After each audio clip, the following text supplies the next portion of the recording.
穿越山峰，挑战极限，这是勇敢者的竞技。追求速度，跨越难度，这是攀登者的梦想。极限力量，坚定信心，冲在前列，凌于绝顶，这是你我共同的信念。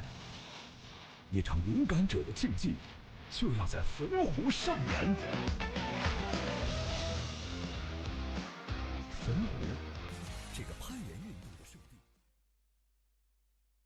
And welcome to Wujiang for the final night of the lead competition. It's been a heck of a week of climbing, and what a way to finish things off. My name is Matt Groom. I'm joined by Matteo Pozzi in the commentary box. So, Matteo, first of all, how are you? How was your competition? Hi, Matt. Yeah, I'm well. I'm good. My competition ended before these finals, as I wouldn't be here. But yeah, no. I had a good quali round, and semis wasn't that good, but yeah. Okay, well, thank you so much for joining me here this evening. We have an action-packed final for you. We're just watching some of the competition from the semi-finals, the route you will know very well. But Max Milne, well, what a performance that man had. Found a hand jam in the middle of it. Adrienne in her first ever semi-finals. Good performance from her. Yeah, it was also like her first quali was really good, the quali route 2.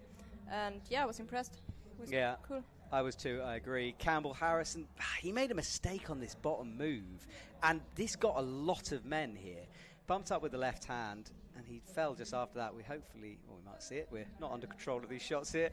Sarat Anraku and Hannah Moyle also not in tonight's finals. No, maybe she's tired from the bouldering. It's for some of these people, they're here for 2 weeks now, almost. So it's exhausting. Yeah, agreed. It is indeed. It's been a marathon as athletes prepare for the OQS, some of them. Others, their first World Cup of the year, and they're all at different stages. Mia Krampl, meanwhile, she squeaked into semi-finals. She'll climb in squeaked into finals. She'll climb in last place here tonight. So that was just some snapshots of what came before. Now, Matteo, we had a look at these routes, you and me, earlier on. What's your first initial impressions of both of them? I don't know. First of all, I thought like they just swapped the routes from yesterday, and like the women now got the men's route and the men got the women's route. Just harder, of course. It's finals, but yeah, they look great. Would love to try them. Yeah, I say yes. Like I would love to try them. I would love to fall off the first move. The setters said to me that there's not necessarily really cruxy sequences, but there are a couple of jumps, especially for the men, that might shut them down. And then the women's has a cheeky little down climb in it. Did you read the fact that it was kind of campus style, that section? Yeah, but I know probably with the women you always try to cheat it. We always try to keep our feet on. We don't like to campus that much, so I guess the girls mostly will try to not campus. Yeah, agreed. I mean, I've seen Mia Krampl heel hook her way through the most outrageous sections. Yeah, definitely. So good at it. And it will be the women who go first. We are a couple of minutes away. In fact, there go the lights as we get the build-up and the light show here in Wujiang. So before we start, I just want to do some admin. Number one, we have the World Climbing Club, which is a daily show we're producing with behind-the-scenes interviews and more. Mattea's in today's one. What's in your bag, styly, with La Sportiva shoes. Yeah, right. And all types of things. So go along and subscribe to that and watch it if you haven't already. Instagram for pictures, and there's a Flickr channel as well. Right, Mattea, the atmosphere out there in the arena, it's pretty busy. There's a big crowd here tonight. Yeah, it's not that small, but it's still a Chinese crowd. It doesn't react like in Europe, like in Chamonix or Innsbruck. They know climbing and they know when it's a hard move, and they are just surprised when you fall, and then they applaud. So. Yeah, it is certainly interesting. But I have noticed it get very, very tense. Like I think this crowd tends to react to sort of tense moments quite well. You can feel them leaning forward and getting involved in it.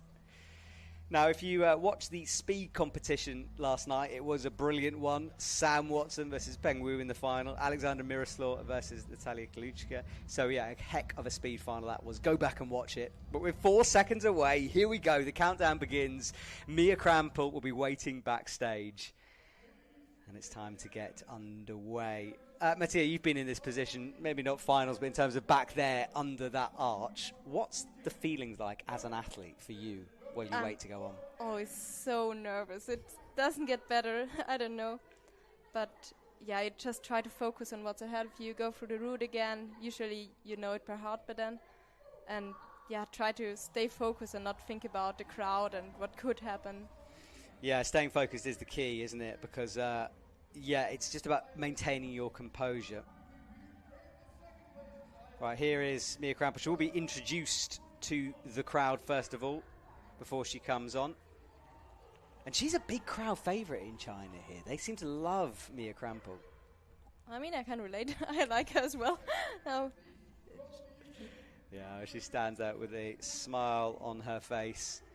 And next up, Erin McNeice, second finals in a row for her, having never made one before. That's massive. Yeah, and it was her first lead semi-finals as well, so I was really surprised, to be honest.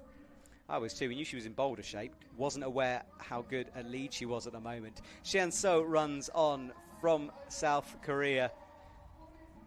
She's been in many, many podiums, and it's great to have her back here again. Eyes flicking to the wall, of course, having another little cheeky look. It's got to be done, right? And then next up, Natsuki Tani, the lady who never seems to give up. She just seems to cruise up through routes, and she runs on as the fourth athlete out.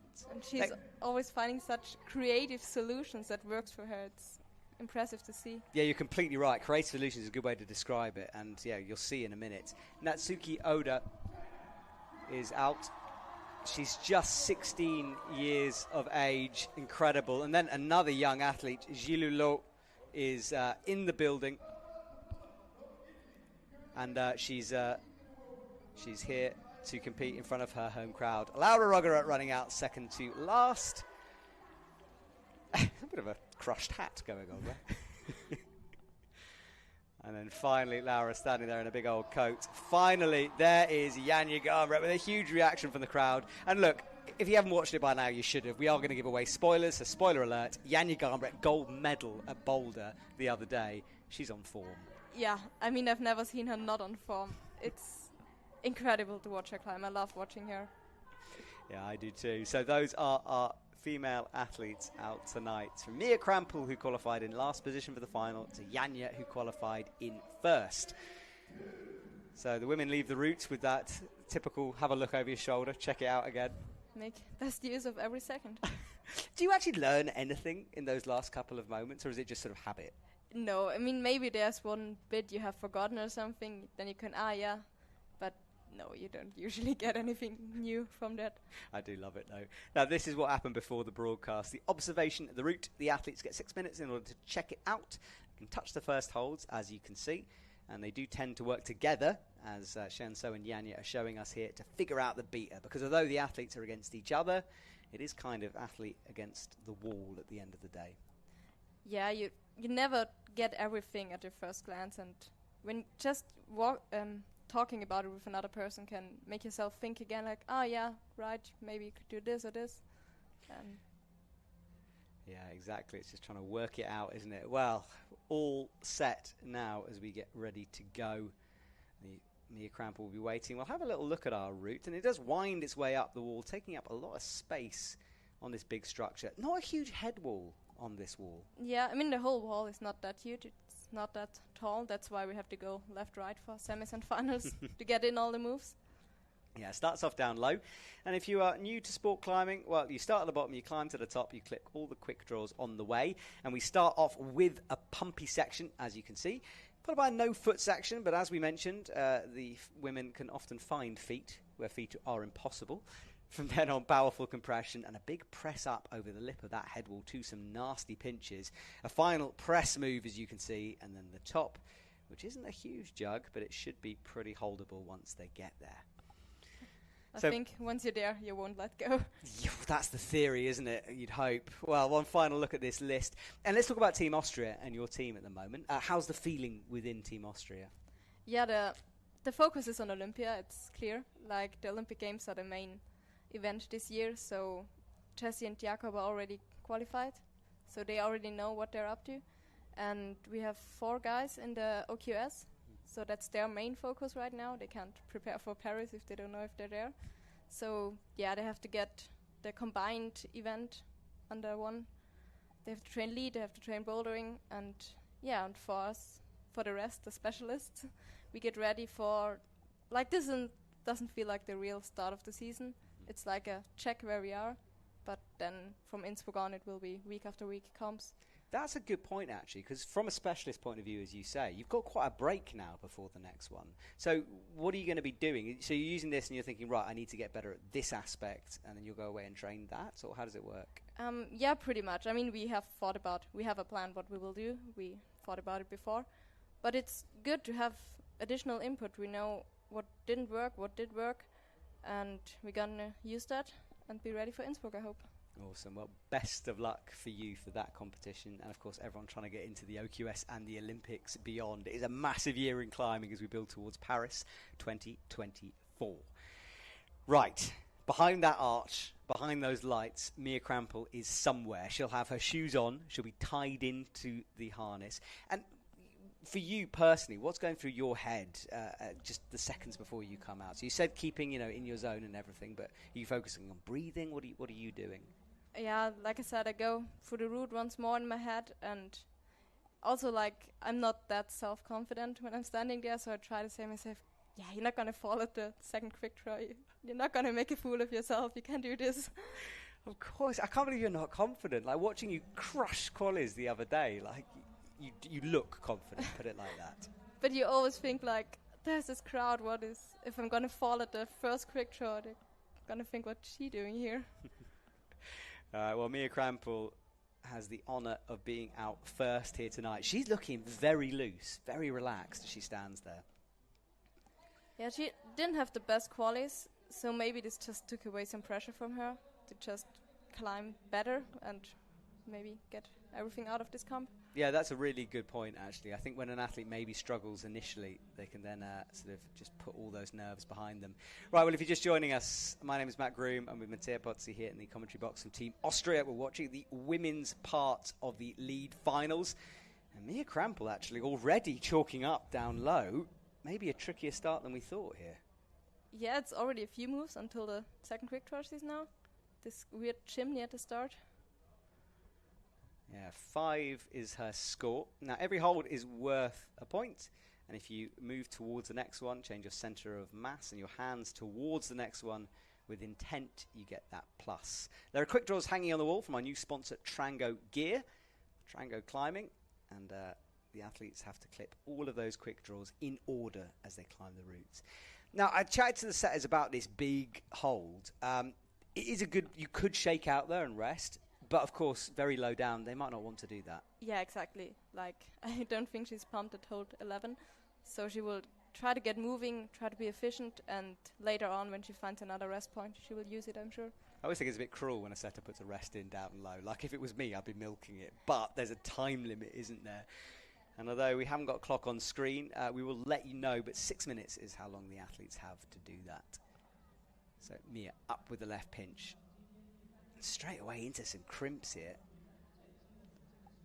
There are surprisingly many crimps in this comp. It's for World Cup, there are a lot of crimps on the routes. Yeah, and the crowd then sort of just had a bit of a shout because she did momentarily lose her feet there. Right, crosses through, and from crimps to slopers, and then back to crimps. It's a bit hard to see because the light's so bright, but there are some screw-ons on the upper one, which she's holding now. Yeah, exactly. Yeah, there are some crimps on those big red tuna-style holds. All right, now this is the down climb. Now, I can't wait to see if she works out a feet method here. She's already stuck some feet in.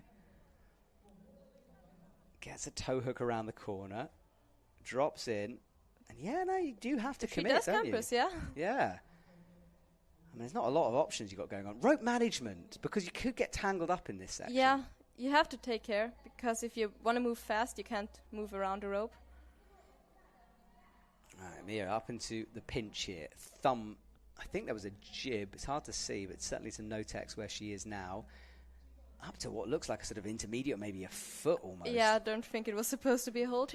No, I don't think so either, but she's used it like one. And now it's chalked up, so maybe we'll see more girls do the same. Yeah, that's a good point. We don't clean the holds in between on this competition. So, yeah, gives a little clue perhaps to those coming after, or maybe a red herring after that. Mia was 19th in the Boulder round earlier on in this week. Flicks her feet around and squeezing with her legs. Oh, but drops the big sloper. Looks like a really powerful move. And if you're already a bit tired, it's really hard to get the momentum going. Yeah, absolutely. Well, let's see this again. She went. Yeah, I'm not quite sure. I mean, she had her feet super low, squeezing into that wall. Maybe she needed to move those feet up a bit. Maybe she underestimated how far she would have to get inside the hold to get a good part. Because she looked surprised to be falling off. Yeah, she did, didn't she? And doesn't look particularly pumped either up there. No, she was all quite fast. Judging distance is always something I'm amazed that you guys can do so well, because, you know, again, they haven't tried these routes before. So is it hard to work out just how far you have to reach for those reachy moves like that? I think you just get really good at knowing what your dimensions are, and you barely underestimate or overestimate how far you can go. If it's not like a pocket where you have to be super precise, usually it's not a problem. Yeah, and we rarely see a sort of jump to a pocket, I guess, in these competitions. We're trying to look after the athletes' fingers, not destroy them. That's the plan, anyway. Right, so Mia Krampl is done. Next up will be Erin McNeice. There she is. And walked on as she comes in. Kind of her second big year on the senior section. She did quite a few Continental Cups and things last year, but really this is her first season kind of at this level. And boy, is she coming on quick here. 5th in her first ever Boulder finals. And then if you look down her sort of stats, it's all youth world championships, youth competitions. So, yeah, just really trying to come onto the scene. She has had dabble in 2023, but didn't get anywhere near as good as she's climbing right now. So a real breakthrough year for her. Yeah, I talked to her yesterday evening, and she looked so surprised, like she couldn't believe it herself. Yeah, she is. All right, so twisting around. Goes up with the right hand now. And we saw Mia just take a little bit of a moment down here to chalk up. Erin is straight through. Moves those hands. And I do wonder, last year there was an issue with the heat in the arena because of how many people were in there, and it just changed the route for the setters. I wonder if that's happened again, but she's struggling a bit now. But yeah, maybe they have already thought about it this year, because also in qualis and semis it wasn't really cool in the the warm-up area was cool, it was okay there, but in the climbing arena it was really warm. Yeah, and certainly when I walked, 'cause I've been up in the commentary box for a couple of hours, walked downstairs, and I was surprised by how hot it was in there. So I think things have changed. And Erin isn't looking 100% comfortable yet. Is using a bit of a rest here. And then crimps to come. And yeah, she's really milking these resting moments at the moment. Rotates through, flicks that right heel up. And reaches around her leg to pull up the rope. She doesn't look too comfortable right now, I think. Maybe it's the nerves. Yeah, I think you're right. I mean, I'm hoping that when she sort of hits these harder moves, it might kick you out of that. Because sometimes we see when it's easy, you've got a lot of time to think about how nervous you might be. All right, out into the crimpy side pull. Reaches up to the high black hold on the edge of the volume, and a nice little toe hook with the right foot. Yeah, looks like she found a bit of flow. Yeah, I think she's kind of more locked in now. So she searches for that heel hook. I'm expecting her to enjoy this next section, this more physical part of the route, because she is such a good boulderer. Yeah, it looks like the bouldery section, and she could be liking it. Yeah, let's find out. Well, she makes a match here, adjusting those fingers, goes out with a shouldery move, crosses through with the left hand, and then drags the rope up. So here we go. Down climb time, which is so weird to say on a lead route. You're meant to be going up, but the setters are playing around here a little bit. And she's eyeing up this next big pitch.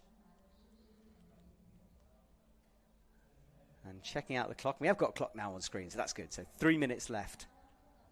Actually taken quite some time to get to this point. Yeah, you're right, especially considering that this route is quite short. Half the time, yeah. Yeah. I think she was quite surprised about that. She wants a little bit of a heel-toe cam in there, can't get it. Doesn't want to spend too much time faffing with feet here. Especially the right-hand hold. It's quite bad. You want to get down to the better one. Yeah, just catches it, eh? Oh, she has the rope behind her neck. Yeah, that's that rope management we chatted about. You've got to be careful. Gets a toe hook in order to try to release that left hand. She's confident on that toe. Yeah, absolutely. I don't think I would be. Right foot flat on the wall. Remember, no feet. Hits the crimp with the left foot. Adjusts those feet in order to get the rope in the right place for the next move. And like we said, maybe using that handhold, but doesn't like the look of it, does she? She's using it. Oh, I think it might be messing her up there. She kind of wants to bump all the way through it. Hopefully we can get a shot of that just to show how there is a jib down there as well. You know? Yeah, that foothold, I don't think it's great. And yeah, she goes for the big move. She was just really determined, and then you can do it. All right, good work here from Erin McNeice. But now she looks really tired. This took a lot out of her this section. I think you're right. Yeah, it did.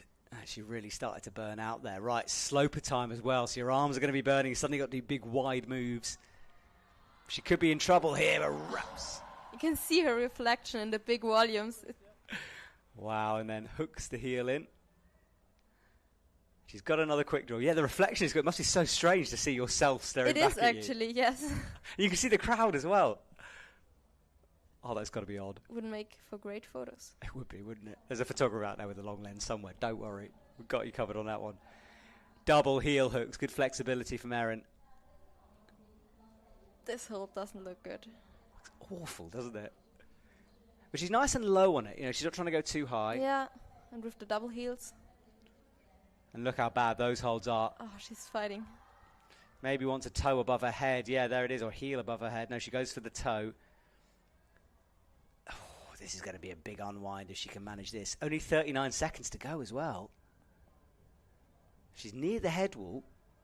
I don't think it's going to be enough time to top the route out. Yeah, but she already looks so tired. Maybe she just timed it for how long she could go. Yeah, she's trying to go for the toe hook, but needs a lot of core, that kind of a move. 6 minutes of climbing. This is quite a hard move to do. Absolutely. Look, she tried, and I think that one try was her only go. Because, I mean, for us on screen, it looks quite flat, but it's super overhanging. And the amount of core you've got to need to get that toe in, it's a hard move to do. Yeah, definitely. I don't know how steep it is. Do you know? But no, the main part is really steep. Yeah, it's a good question. It's around about 45, I think, in that middle section. But the thing is, it goes on a long way because we've got a very short opening section, short head wall. It's all about that overhang on this. Yeah, and we go like in waves across the whole wall. Yeah, zigzagging back and forth. It's a good bit of setting by the team here. And actually, I want to shout out the setters because that semi-final yesterday I thought was really well done. Good separation. Yeah. And especially for the men, I like it when, it sounds weird, but I like when everyone falls off at different places. Because if everyone's just cruising to one point and then they fall, it just gets a bit repetitive. But the fact that we had, some of the top 10 falling on the bottom section out of nowhere, that was interesting. Yeah. Also, as a climber, if everyone falls at the same moves, it's only count back, you don't want that. You want I wasn't in finals because they climbed 6 moves further than me. Yes. Then it's they deserve it. It's not like they had the same height, but had better qualities. Yeah, that's it. So psychologically, it's a bit easier to deal with it, yeah. Perhaps. Huh. I had never thought of that. It's a really good point. All right, Seo comes on. She's got a big smile on her face as she walks into this crowd, which really enjoy watching her climb as well.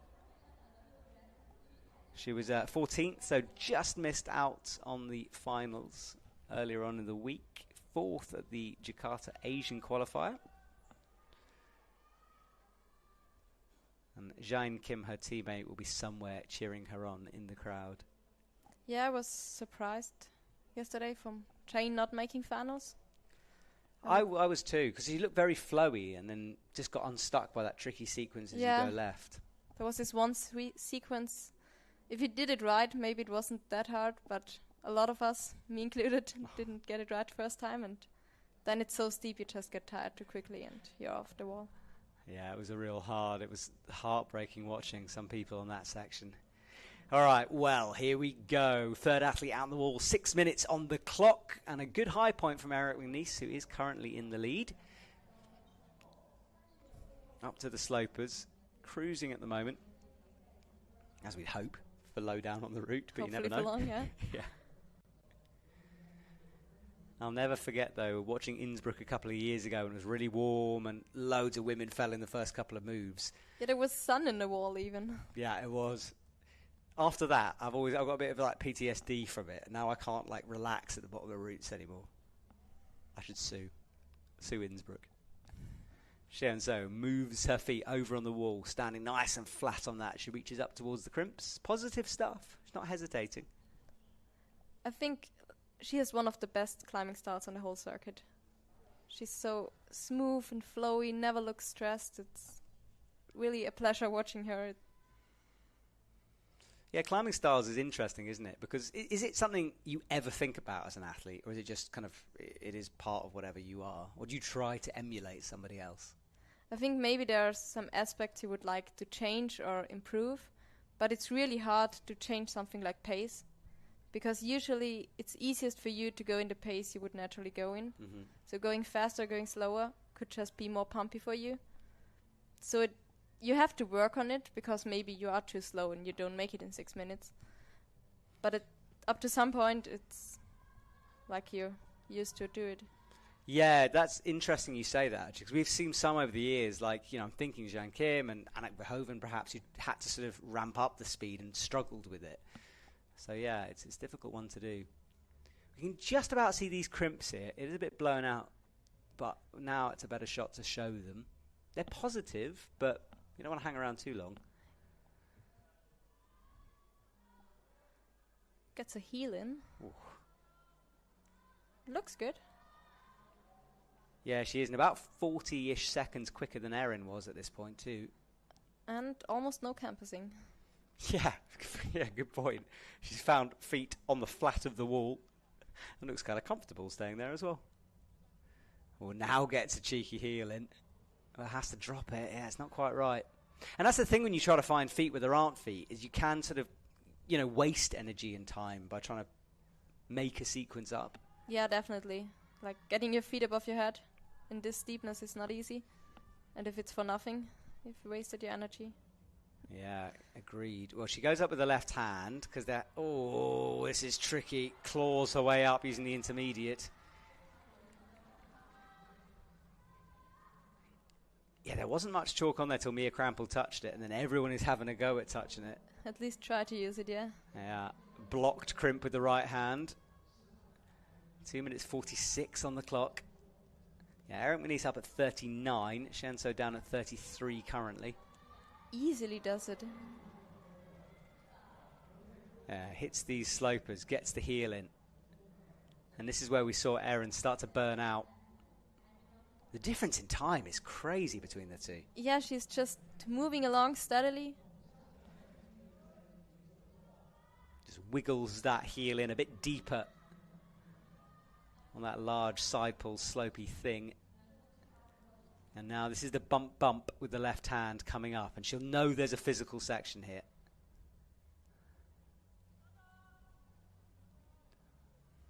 She'll want to rest. Her eyes are just like, you could see it mapping out where she's going to go next.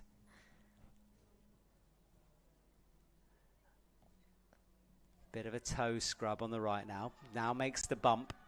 Got to do a hard cross through here. Toe high above her head as she reaches. Releasing this toe will be hard. Yeah, tell us why that's hard. Yeah, it's like at one moment the whole swing from your feet comes and you have to hold it with your hand. Oh, swings her way down. Erin tried to do a toe hook. Shenso isn't doing that, but she's approaching the head wall now. Gets the pinch, and there's another crimpy section to come as well. She is moved up into the top spot, 42. And she still looks quite relaxed. She does, doesn't she? Coming up to 1 minute, should be enough time to get through it, but there's a big press coming up here off this left ball. And the head wall usually climbs really slowly, so you have to count in some time. Oh, she falls going left. Just seemed to get pumped out of nowhere suddenly. Well, with some people you just can't tell, and she might have been pumped for a lot of moves already. I want a sort of computer game style like fuel gauge. You know, that would be brilliant. So it goes into the red so we know when she's in trouble here. That would really be fun, yeah. That could be good. We'll put heart monitors on the athletes. I mean, you'd hate us if we did that, but I mean, I'd love it. They had it for like the Red Bull when they climbed the dam. Yes, they showed you're the right. head right all the time. Yeah. Oh, there we go. We've just come up with a new idea here. IFSC bosses, if you're listening, let us know. Well, we're about coming up to the halfway point. Natsuki Tani will be the fourth athlete out from Japan. Seo has just climbed and set a new high point on 42. We have a double final here tonight. So women's followed by the men's. And there are the athletes sitting down at the front. Judges in front of that. Audience behind them.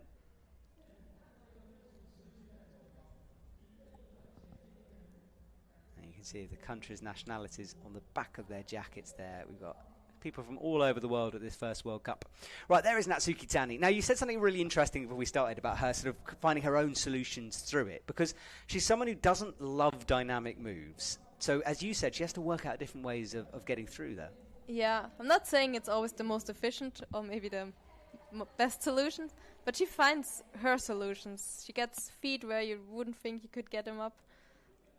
Yeah, you're right. But it does work against her sometimes, because I've seen her just, attempt something ridiculous in a static way, whereas she had just popped for it or gone dynamically would have been easier. Yeah, definitely. And also, she also struggles with time sometimes, because she can rest everywhere, so she might come up to 6 minutes. Yeah, absolutely right. Let's see what she can do then. I mean, there's not very many poppy sequences in here, so she might enjoy this route. Ooh, but immediately lost a foot there. It's a weird sort of chimney, this bottom bit. Yeah, you always hate the route setters for that, because you know it's probably not going to be hard. It's the start. But they just want to make you nervous and get you out of your flow a bit. Yeah, I'd imagine that relationship between athlete and setter is quite tricky. Oh, she got a bit short rope there as she comes up. It's a bit of a drag. I think it was because the rope was around her foot. Maybe she blocked it herself. Yeah, that's a good point. All right, crosses through into a big pinch with the right hand. Yeah, you're right. I think it was that, 'cause she's much cleaner now. All right, underneath. Here Stands tall. she can see her own face. It's so strange, isn't it? She got an amazing knee bar in the semi-final route where hardly anyone could do it. I think she was the only one to really get it in. Just below the head wall. There's a very small gap. Right, she cuts loose, matches the smallest of crimps with that right hand. Yeah, with more and more big volumes in the routes, you really have to look out for those knee bars. Maybe the setters didn't even see them, but you can get an in, and if it's a good one and you can take your hands off, that's like a huge advantage. Yeah, agreed. And it's, it's tricky to try to spot them all, but yeah. I know that route setters in the past had a nightmare with heels, for example, as we're watching one now. Like, they were just amazed of how flexible it is. I think they've kind of worked that out by now, but the knee bar thing seems to have replaced the heels in terms of athletes breaking the beater. Physical section to come here for Natsuki Tani, as she got some beans in the tank. Tries to find a toe hook. Gets a heel in instead.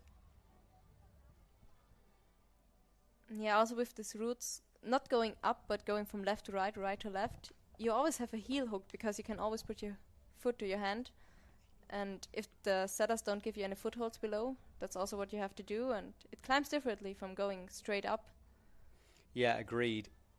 It's yeah,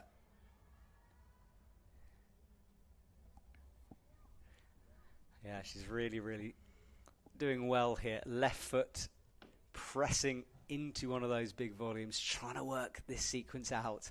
We know how unique She finds sequences. Let's see if she's got something special in store for us here. Looks to the right, flicks underneath, drops that toe around the corner. That's clever because it must be quite blind, that toe. Maybe she can just about see it, and she can certainly feel it with the toe rubber. There's one of those wild high heels. Like she tried to get her feet on as quickly as possible again. Didn't look comfortable with the campusing.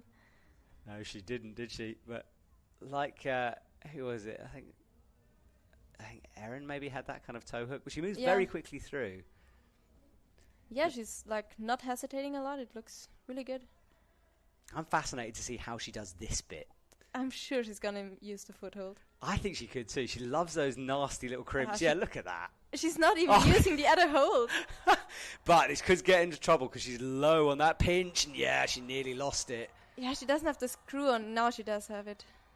I mean, that's exactly what we were talking about. And she's still in a bit of trouble. Gets a knee scrub, but now she should be okay. Knee bars are actually the reason you should always wear shorts for competition routes. Because it sticks so much better if you have the bare skin on the volumes. Oh, God. Okay. I thought you were going to say the opposite. You should have trousers on. So no. You're saying you sacrifice skin for grip. Always. That's fair enough. Well, Natsuki Tani, after that bit of a moment as she did some unique beater through that, is looking good again. But a minute 50 is not a lot of time. Especially because the next section, like Chae-hyun, took a lot of time to get through it. Yeah, you are right. And a minute 40 on the clock. So, third place for her at the moment. Provisional podium, but big names to come. Can't afford to rest it too long. She had a look at the clock. She knows the time. Up she goes with the left hand, bumping it through. Trying to get as much of your palm onto the hold as possible. Yeah, there's one screw on, which she has with her right hand now. Moved off it now. This is a big old stretch for her, but that heel looks comfortable.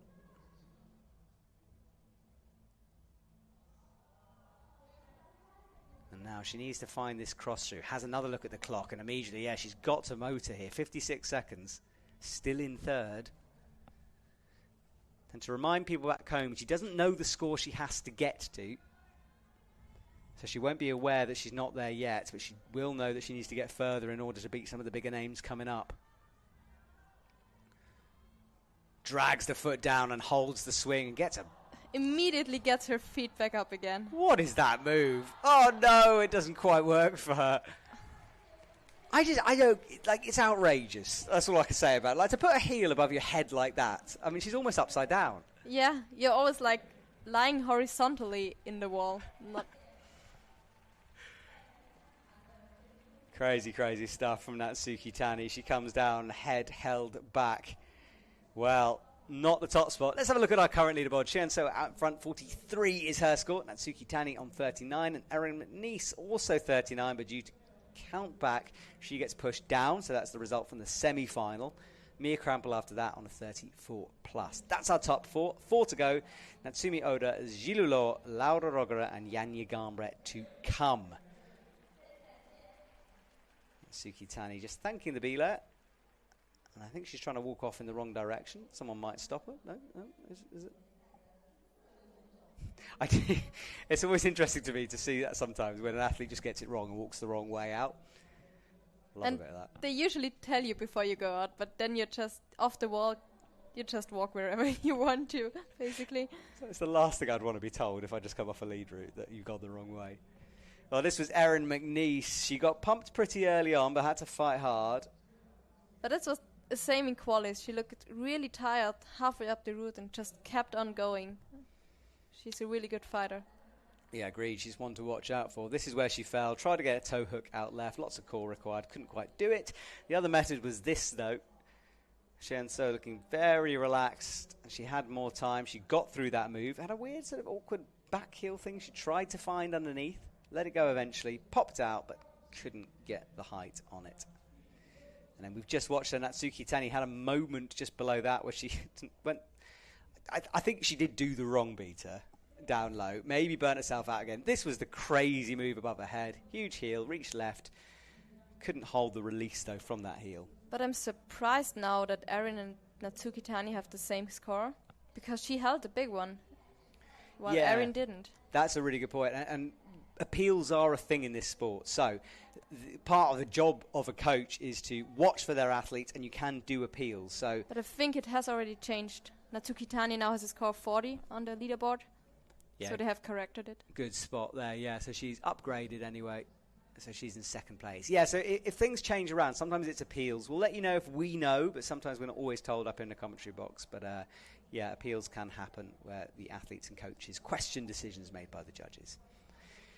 Right, so we've got a bit of a pause here as we look up at the route. Next athlete out is Natsumi Oda. Now, 16 years old, World Cup finals. I mean, it's annoying that, isn't it, surely? It's crazy. It's her first World Cup, and she climbed so well and made it into finals.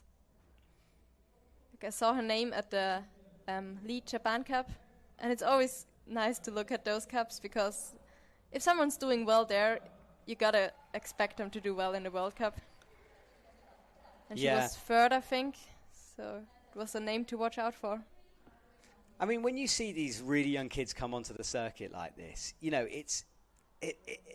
they're the ones who are going to be here for 10 plus years. Do you sort of look at them and think, like, are you looking at?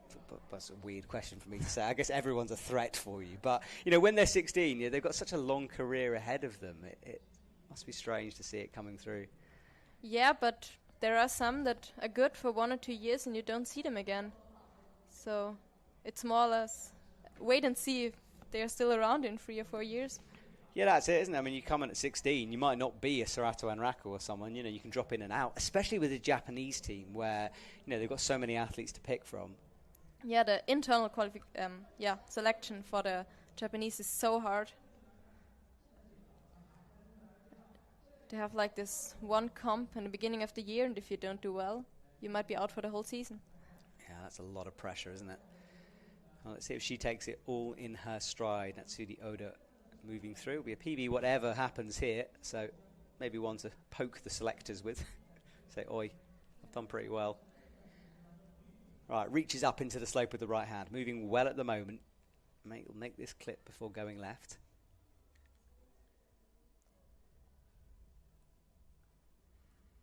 Those long draws are sometimes not that easy to clip. You have to like catch them from the air and get the rope in. They're swinging around. Yeah, because they're put in like that to try to prevent rope drag, and especially with a route winding like this. But you're right, it's difficult. These are quite stiff, they seem. Are they as stiff as they look? Yes, they are. 4 long draws, they're really nice to clip. Okay. They're worse. Whatever. Yeah, sometimes they hang around and blow in the wind, which is never what you want to see. It's dramatic for our point of view, but for you, it would have been a nightmare when it's swinging around like that. But they also have the advantage that you can pick up the draw and put them into the rope, like the other way around. You can move the draw around. Yeah, so you're not allowed to weight the quick draws or pull on them, but as you say, you can sort of adjust it. You can put it over your leg. You can hold on to them, but not pull on them. So, Oda doing well through the initial stages, easy as we'd expect, but this is where things ramp up on this route. Not much feet to be had, and some pretty bad slopey holds out there. Solid with her feet at the moment, rocking up on that right foot.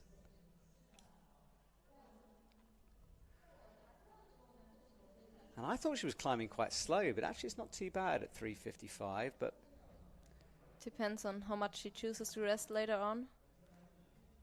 Yeah, I think she needs to step it up just a little bit here in terms of pace. Because the longest rest usually was with the big black volumes up high, and that's yet to come.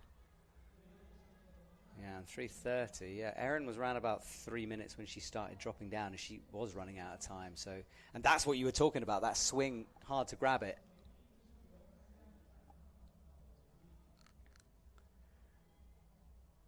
Locks in a toe. Let's see how she's read this.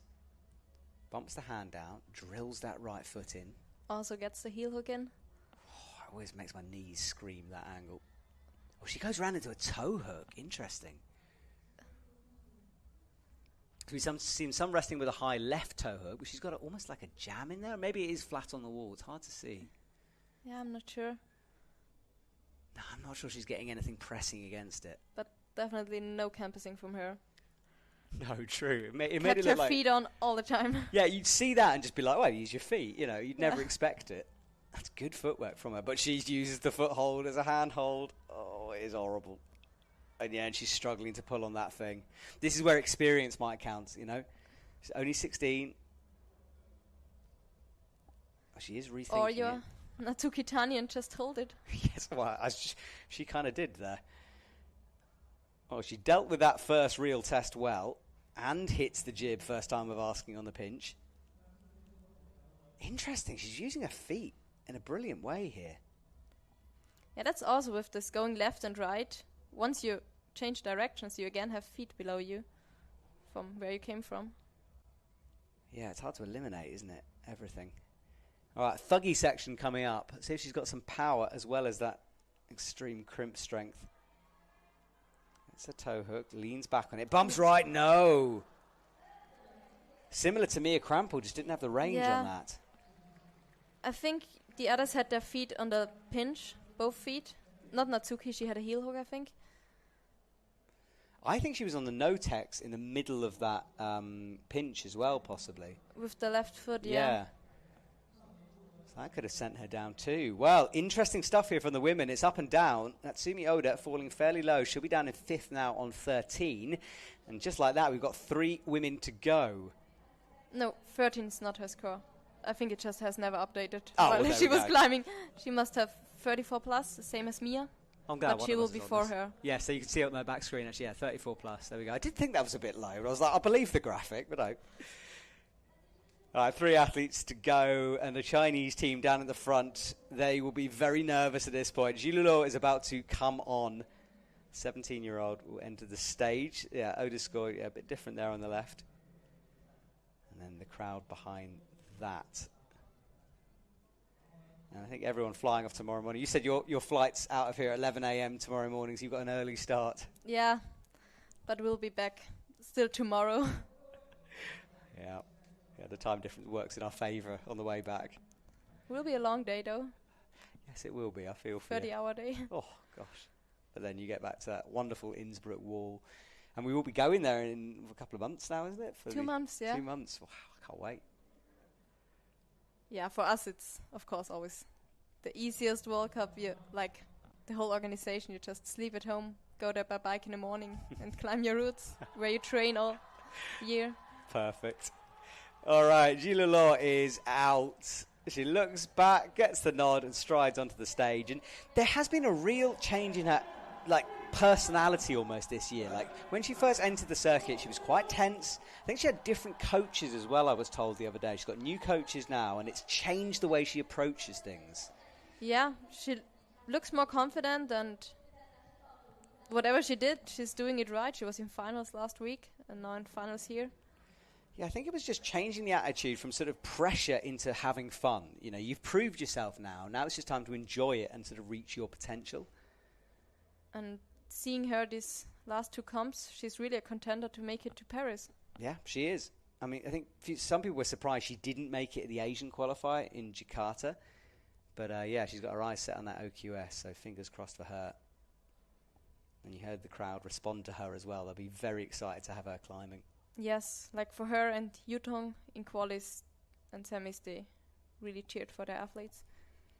Yeah, a home crowd advantage is fair enough. I think you've got to take all you can, because usually the Chinese athletes are travelling all over the world, so they get to sleep near their own beds anyway. Yes. Luo cruising at the moment, looking very comfortable down low, not pausing for a moment. Bring those feet through, straight up to the right crimp. I say crimp, it's pretty rounded. I think the upper one is a bit more in-cut. Maybe that's why she chose to not use the lower one at all. Yeah, she'd obviously planned that, I think. She went straight with no hesitation on it. All right, reaches up into the corner with that black crimp, wraps those fingers around, out again into sort of a Gastoni style crimp. And good time as well. She's really fast, yeah. She hasn't really rested anywhere. No, never really a pause here Ooh, launches right. No hesitation again. She looks really comfortable. It's one of the best times I've seen her climb at the moment. I don't want to... I'm touching some wood here in the commentary box. I don't want to blow it for her. But it is... She's looking good at the moment. Careful of that rope. Yeah, gets rid of it. She's just motoring through, not stopping, just steadily moving along. Well, I think it's safe to say Luo is on another level compared to everyone else we've seen so far. Up she goes again. Again, no pause. And that straight arms is something that every climbing instructor I've ever had has told me about, but it's so hard to emulate, you know. But resting like that, it does help in terms of resting between moves, right? Yeah. Also, if the rest isn't that good, just getting fully extended and release yourself into the position. Get so much more out of it. And great pinch power as well. She made that boost up. Did what everyone's done and tickled that foothold and then thought better of it. Ooh, a little palm in order to get. Nice intermediate. 3 minutes 27 on the clock. Most were still on that bottom sequence by this part. Now she's struggling a bit more. Yeah, for the first time, really. Yeah. Oh, double bump. She sees her face reflected back at her. Yeah, you're right. Something suddenly changed there, didn't it? She had to try hard, I think, for the first time. See if she can compose herself and get through the next section. All right, we should take a second to rest here. She's got plenty of time. 3 minutes as she approaches the head wall. 43 is the high point. She's on 36, so just outside of the podium at the moment. And the crowd is expected a tense in the background. They've got their fingers crossed. Bumps the heel over. 38, she's nearing the podium. I think the crowd are going to scream when she gets there. Oh, just at the edge of her reach in order to make that clip. That clip was like a move almost. Yeah, maybe it wasn't the best position to clip from, but it's out of your way now. You've done it, now you can climb on. Yeah, agreed. It's in. Forget about it. Move on. But yeah, we're starting to slowly, these little moments are creeping into her game here. She looks so confident, and she's almost dropping back down to rest. I think she's not sure what to do with her feet for this next move. I think she wants to go all the way left, you know. No, she doesn't, right? So she holds that side pull and matches it. Flicks the legs over, and she'll try to get some kind of a heel in or something around the back of that volume. There it is, that back heel jammed between the wall and the sloper. No, that's the move where Chae-hyun fell, the next one. This is a big one. Oh, uses the foothold. Come on, yeah, and it goes out. But that's a really far move. That's powerful. That was massive. I think she grabbed the foothold out of sheer desperation to try to get a little bit more reach. Yeah, but apparently it's a hold because she got a plus from it. Oh, really? Wow. Yeah, Chae-hyun had 43 and she had 44 plus now.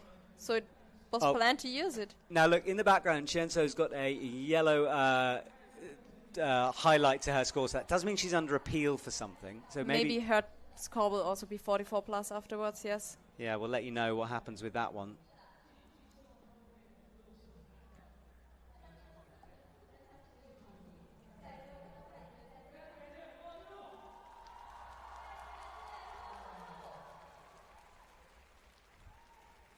So here we go. She leaves the stage. We'll wait to find out about those appeals. Remember, it's provisional at the moment, but when we know, we'll let you guys know at home.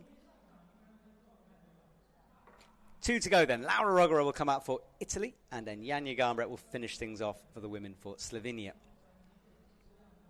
I saw Laura in Innsbruck before these World Cups, and we had a simulation together with some of the Italians and the French, and she looked really strong. Like, she won the simulation. She climbed really well, so I'm expecting her to do well.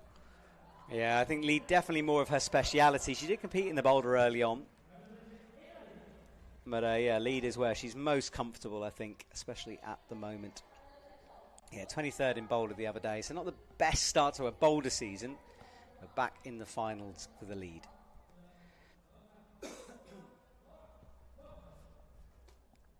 So she takes a moment to reread the route here. And for those of you who always want to know, I did finally ask her about her shoes, because it always amazes me she wraps her laces around underneath.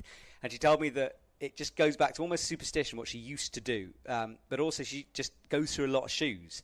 And she doesn't like to cut the laces, so she just wraps them underneath. And she seems quite surprised, because I'm always surprised if she doesn't sort of roll off it or step on it in the wrong place. But she told me it's not a problem. So there we go. Mystery solved.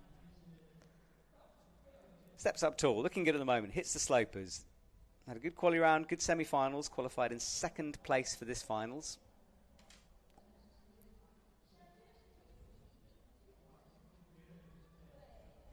So that appeal was for, Shanso, as we know. They want her to have 43 plus to her score. So that's what's being appealed. So want to upgrade her score. So that would mean 44 is the little chip that only Luo Zhilu used. And they might not want to give her the plus because she moved to hold 45 from hold 43. Okay, that's good to know. Thank you. So, high heel for Laura. Yeah, you can see that lace shot there.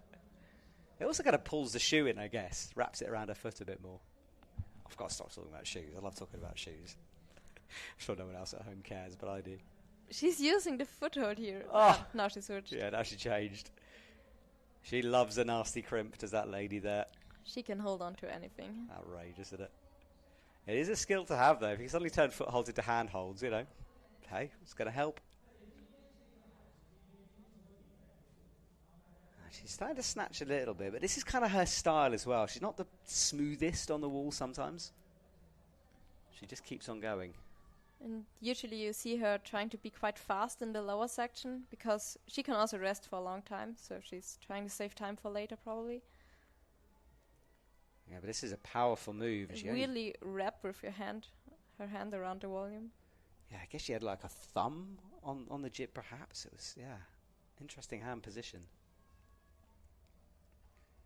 Big move out towards the pinch now. Swings those feet. Here we go. Will she make some feet where no feet should be? She gets the heel as well.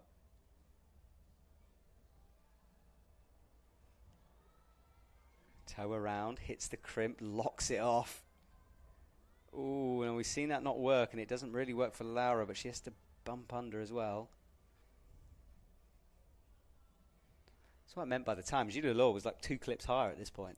Almost used up half the time already. Yeah. So, heel in. Big move out towards that pinch now. Now, will she use this foothold? I imagine she will, and probably be able to use it as well. Yeah, I think so too.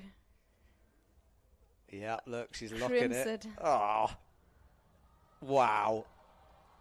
There's going to be some fingernails in action there. Shakes out that left hand. Almost looks surprised at how bad it was. Yes, Laura, it's a foothold.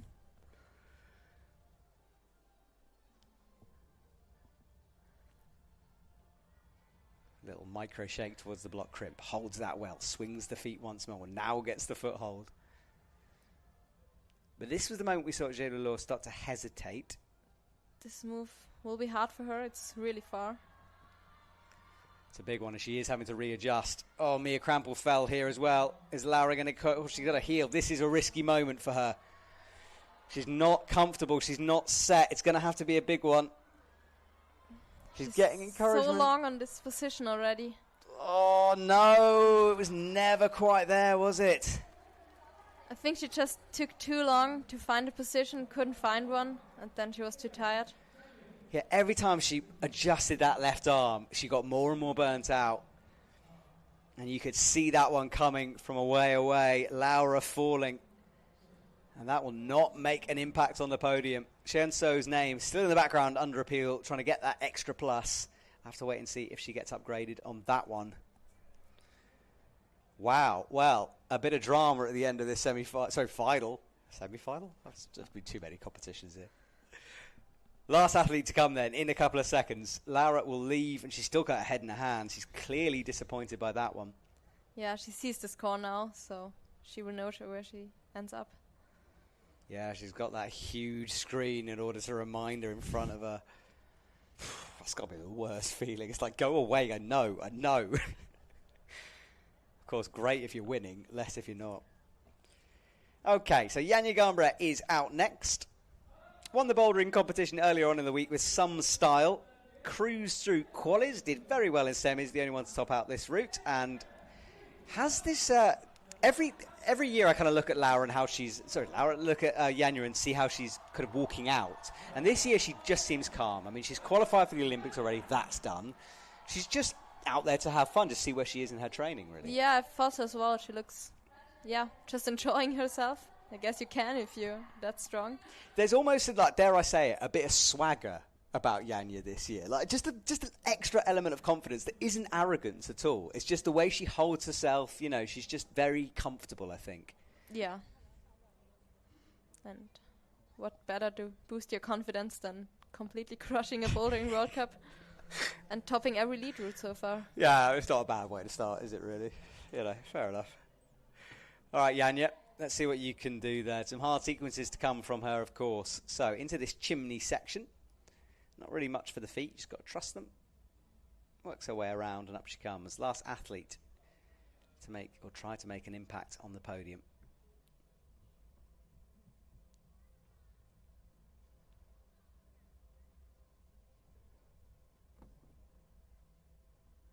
So we have been told that Seo has been awarded the 43 plus at the moment, so that score has been given.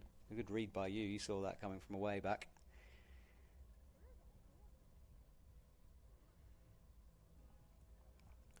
So in terms of the leaderboard then, Luo is out in front with 44 plus, or we can see it now down the left. Seo 43 plus now, and Natsuki Tani 40. So we know Seo and Luo are guaranteed medals at this stage. It's just whether Janja can make an impact on the podium.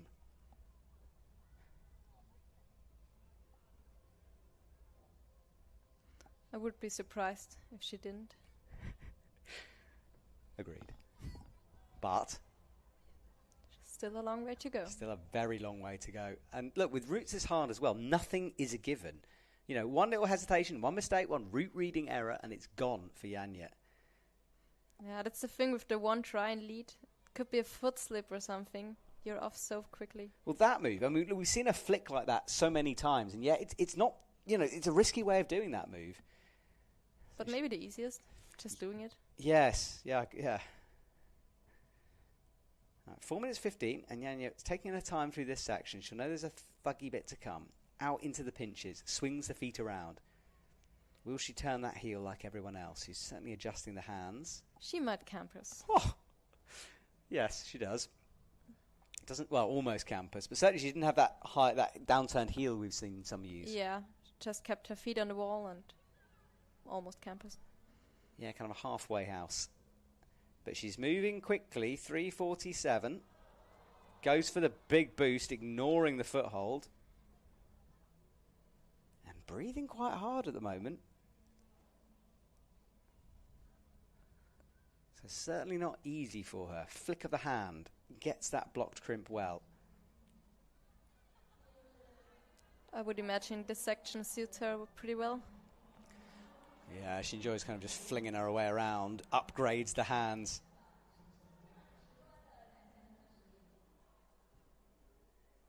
And leaning back and shaking out with 3 minutes 10 on the clock. Should be enough time to top. Yeah, look at that left foot position. So she's got the foot pressed against the wall, heel in. There we go. Nice shot of it. Toe rubber in. She's choosing not to put the right heel in, like the others did. They had a double heel on the big black ones. Yeah, good spot. So slightly different beater here from Janja. Now it's there. And looking very comfortable in that position. Does the double bump. It looks like she wanted to cross in straight away, but she's going to put the toe in. Ooh, not super comfortable on that one. Had to readjust. Held it with the left hand instead. She hasn't clipped yet. Now she's doing it. Like from in between a move where two other girls fell, she just clipped. Good stuff from Janja so far. Nearing the head wall now. Plenty of time. 2 minutes on the clock. She comes up into third position. Pushes Natsuki Tani outside of the podium. She still looks like she's got some power to give. Yeah, I think she's got something, but this is a huge move. Oh, up she goes. skips the intermediate, just moves on. And the crowd enjoy that one. And she's very close and now is in the top spot with 45. So it's going to be 2 gold medals in a couple of days for Janja Garnbret. But she won't know it yet. She'll check the clock with 1:40 to go. And look, it's Janja. She wants to top this thing out. It would be great. 4 tops, all routes. Oh, be almost a perfect week, wouldn't it? Definitely. Has a little look down. This is a big press up into this. There's only really 2 moves to go. It's a long way, though. She's just got fingertips. Has to engage the shoulders. Twists, makes that match. And with 1:16 to go, Janja is 1 move away. Easy out. She's going to top it out. She's going to win this competition. And once again, Janja with a huge statement to the climbing world. Unreal from Janja as she goes down. Look, I get a lot of stick, right, from saying, you know, overhyping Janja perhaps. But when you watch someone being that good over and over again, I mean, what can you say? Yeah, no, I think she deserves all the hype, definitely. She's just currently head and shoulders above anyone else out there. She's on another level. Yeah, she really is. And, you know, she will go away now. We're not going to see her at that many World Cups. You know, she'll take her time. She'll build up towards the Olympics. That is obviously her focus. But, I mean, it's difficult to look past her right now. Well, this is provisional, of course, but I think all the appeals have stopped. So Janja Garnbret taking the top spot with the top. Zhilu after that on 44 plus and Seo 43 plus. That's our podium. Natsuki Tani, Erin McNeice, Laura Rogora, Natsumi Oda and Mia Krampl after that. 3 early low slips for the bottom 3. All disappointed by that. But Janja Garnbret cruising through the bottom section, making easy work of the powerful middle part, and then the top of the wall, nice and simple from her. All right, Mattia, you've got to go down and interview Janja Garnbret. So hopefully you can find your way up through the maze, back to the commentary box, and I'll see you in a couple of minutes. See you soon.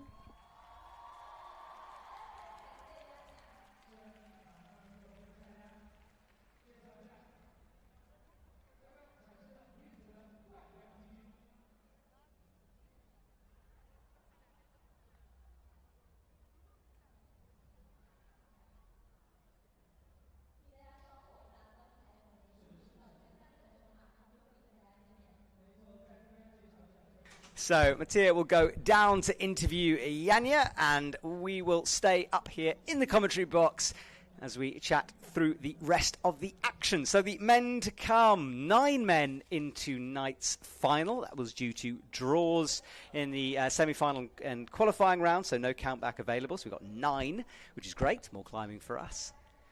And do remember that you can go and watch loads of extra content on the World Climbing Club, which is up on YouTube. It's a free-to-watch show, and we haven't just got highlights. Oh, no, we've gone above and beyond, frankly, on this one. We're answering your questions. We're chatting to judges, route setters. We've got what's in your bag style interviews. There's a bit for everyone there. You can check out the venues as well. So go and subscribe so you don't miss all of the action. There'll be another one out of those out tonight. And, of course, as part of that package, there is the highlights as well. So that's on YouTube. Instagram, our talented photographers are down at the front, snapping all of the best moments from our finals. So go and have a follow there as well. And please drop Mattia Pozzi a like. Let her know you enjoy her commentating, because doing a great, great job. And there, down in the interview, there is Janja being hustled forward for a flower ceremony down at the front. She'll then move to the interview area down on the right.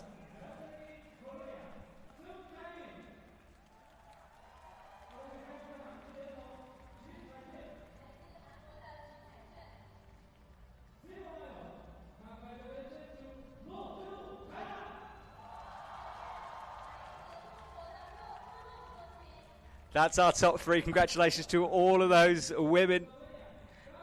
Down at the front, Janja Garnbret with a big wave of her hands. That Red Bull cap firmly atop her head. And then, yeah, big hug.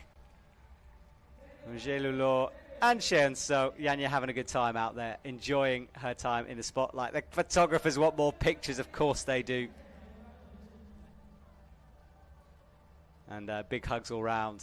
Some of the 3 best women in the world of climbing there down at the front.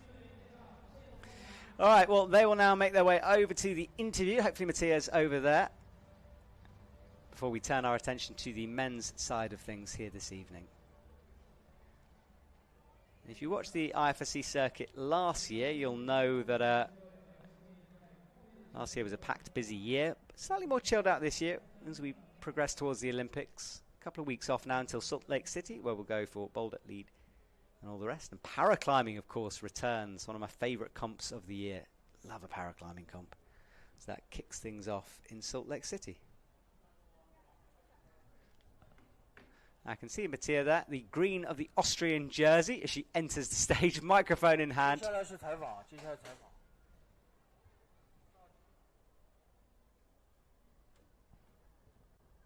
Okay. So Mattia will find Janja at the front. We wait for the interview. You can see the teams and athletes down at the front of the stage there. They're enjoying the show here tonight. Podiums to come after the final finishes, so do stick around with us if you want to watch the athletes being awarded those medals, playing the national anthems.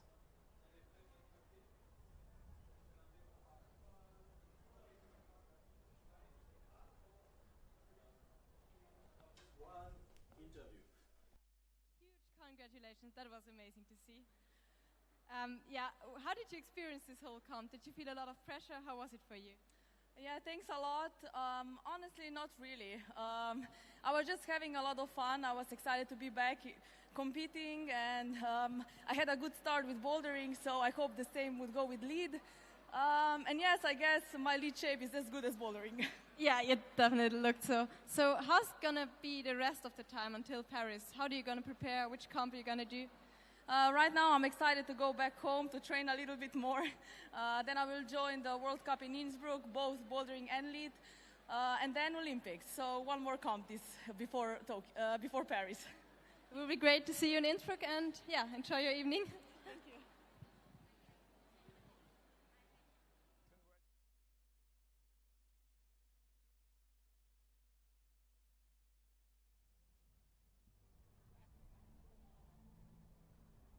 Well, there we go. Nice to hear from Janja. We'll see some highlights in a second. Mattia will make her way back up to me in the commentary box. And let's watch some of the action from earlier on, shall we? That was Mia Krampl. Had an early fall. Tricky stuff for her. Yeah, that big black volume and a shake of her head for her. Not quite going her way. Erin McNeice, big battle. Got pumped out quite early on, I think. Struggled a little bit, but managed to find something. Or recover a little bit between sections.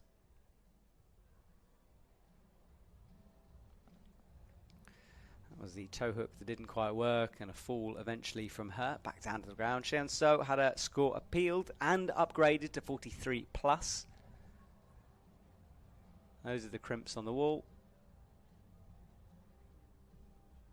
Tried to do this big move out and slip down. Natsuki Tani, she also had a bit of a battle down low. Got that heel in beautifully, pressing the toe in. Had a high heel, but it was the high heel eventually kind of put pay to her. I think dropping it down, just spatter off the wall back down to the earth.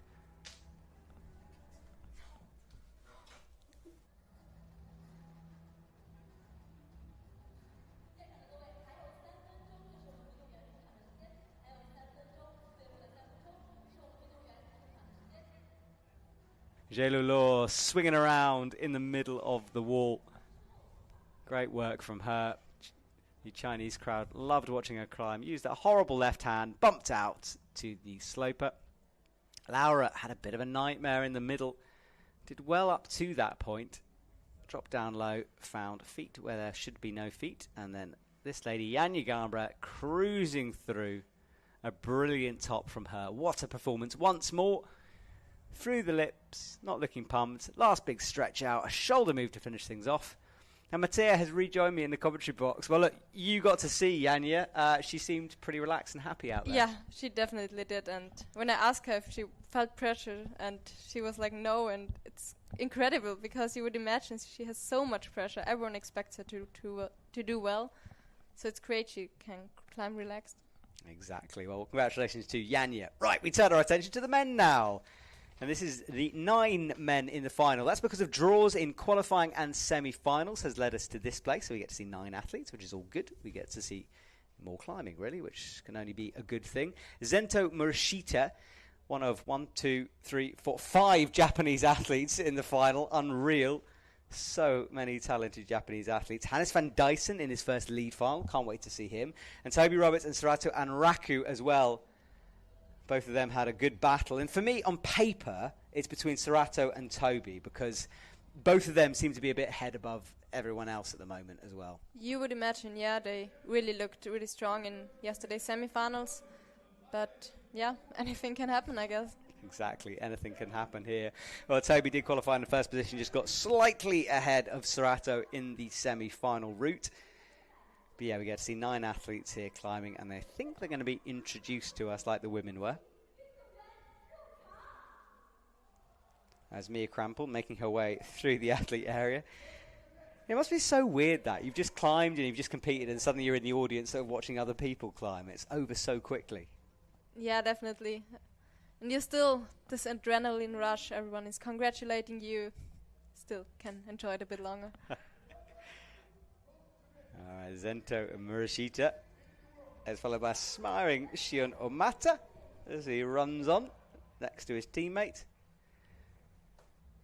It must be cool having so many teammates with you in finals. It must feel a bit more like a training session, being more relaxed. Yeah, see, I'd always almost want other people because I think I'd want that feeling of pressure, perhaps. But you think you'd feel better if you had your friends around you. I think you don't need more pressure. You put it on yourself anyway, so. Yeah, it's a good point, actually. Yeah, fair enough. Right, Hannes van Dyson, first semi-final, now first final for him. Sasha Lehmann, not his first final, a very experienced member of the team, as is this man, Taisei Hummer, who I love watching climb. This is the last comp I'm going to say that, I promise. I'll stop saying it, but I do love watching that man. He's puts on a real fight out on the wall. And then Max Milne with some style of his own there. Great head. It kind of looks like he's on a lad's holiday in Spain at the moment, but he's wandering onto a World Cup wall. And that man is incredibly, incredibly talented. He found these hand jams in the semi-final route, which was just unreal. Others did find it, but Max did it the best, and he's really enjoying himself out there. After that, Shuta Tanaka, with similar blonde hair to Shion Omata. Seems to be a style in the Japanese team. So. There's definitely styles that go through the Japanese team. And then Sarat Anraku enters. Such a fun young man he is. 17 now, 16 last year. And he's just a giggle to be around. I really like him. And then finally, Toby Roberts will come on from Great Britain. Came 4th in Boulder the other day. Smile to the crowd. And also looking nice and relaxed out there. He's qualified for the Olympics as well. As has Serato. So, that is our top 9. One route to go before we crown our winner. And we say goodbye to China. I'm kind of sad to be going home already. It's gone quickly. Yeah. Sure. Yes. I mean, look, it's a big experience for everyone. The food is different for everyone. We're obviously on the other side of the world from a lot of people in Europe. It's a lot to deal with, isn't it? Yeah, it gets a bit exhausting after some time. It's always nice to get home.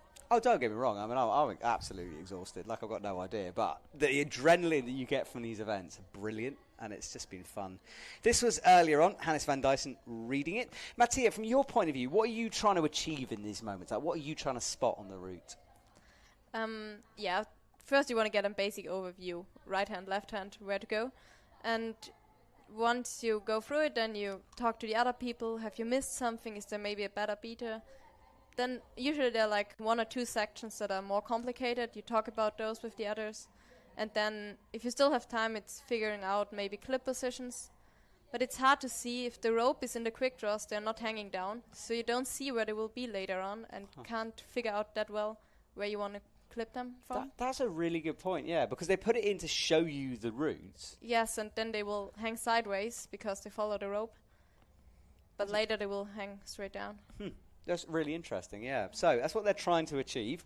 That's the route. Similar to the women's, it winds across the wall, starts left, goes all the way right, goes left, and then ends in the middle. Purple, yellow, and purple sections, so you get an idea of where we are on the route. Starts at the bottom. Big moves and little risk. Fair enough. Although big moves usually mean big risk, but we'll see. Fair enough. Dynamic Gastons. That sounds awful, doesn't it? Guess that's the big purple volumes down low. Oh. Jumping between those. And then a risky and precision section. Small coordination. There's quite a big coordination going on. There's a big gap there. And then the top holes. And there's a move there off that black crimp before the top. Yeah, almost didn't see the black crimp when I was looking at the route because it's at the same height as the top hold already, but just further to the right. Yeah, it's certainly a big one. Okay, well that's the men's route. And it is time for the men's final here. 9 men will attempt to get onto the podium here on the first World Cup of the year.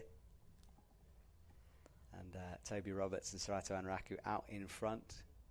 It's going to be interesting. There's been a lot of debate here. I mean, we always have a little chat before we go on about who's going to win. And, you know, obviously Sarat and Toby being the ones who got closest, they're kind of the favourites. And it's kind of 50-50. Yeah, I don't dare bet on anyone here. Can't tell. You can tell me off air if you want. We could have a sneaky little bet. But, yeah, it's all to play for. It really is. Because either one of them could take it. And I feel that if Serato is on form, like he was last year in China, it's his to lose. You know, when he's on, he just looks so good. Yeah, like you said, last year in China, he was unbeatable. He was just better than anyone else there. Yeah, I agree. Like, I don't think anyone would have beaten him in China last year. Like, he just looked different. But, you know, it depends. And Toby, meanwhile, is a complete fighter. And then you've got 7 other really high-class, world-class athletes coming after you as well. So, yeah, there's a lot to play for sure. Right, Zento Murashita will be out first for the men. Part of this big Japanese team. Seoul last year was his last competition where he was 3rd for juniors. So, yeah, first real big senior competition. He was 8th in Vila in 2021. So I think one of those athletes who's kind of been in and out of the Japanese team a little bit. You know, he's 20, so he's not super young, so maybe, you know, was selected and then battled to get in. Yeah, like we said before, it's really hard to get selected in Japan. It's hard for the Austrian team. I mean, you're sitting next to me in an Austrian jersey, like, that's no easy team to get into either. There are worse. You're doing yourself bigger proud. teams. Still. All right, so Murashita on 5. First time we get to see this route. Out towards these sort of pinches. Big moves, little risk. I'll have to wait and see on that one.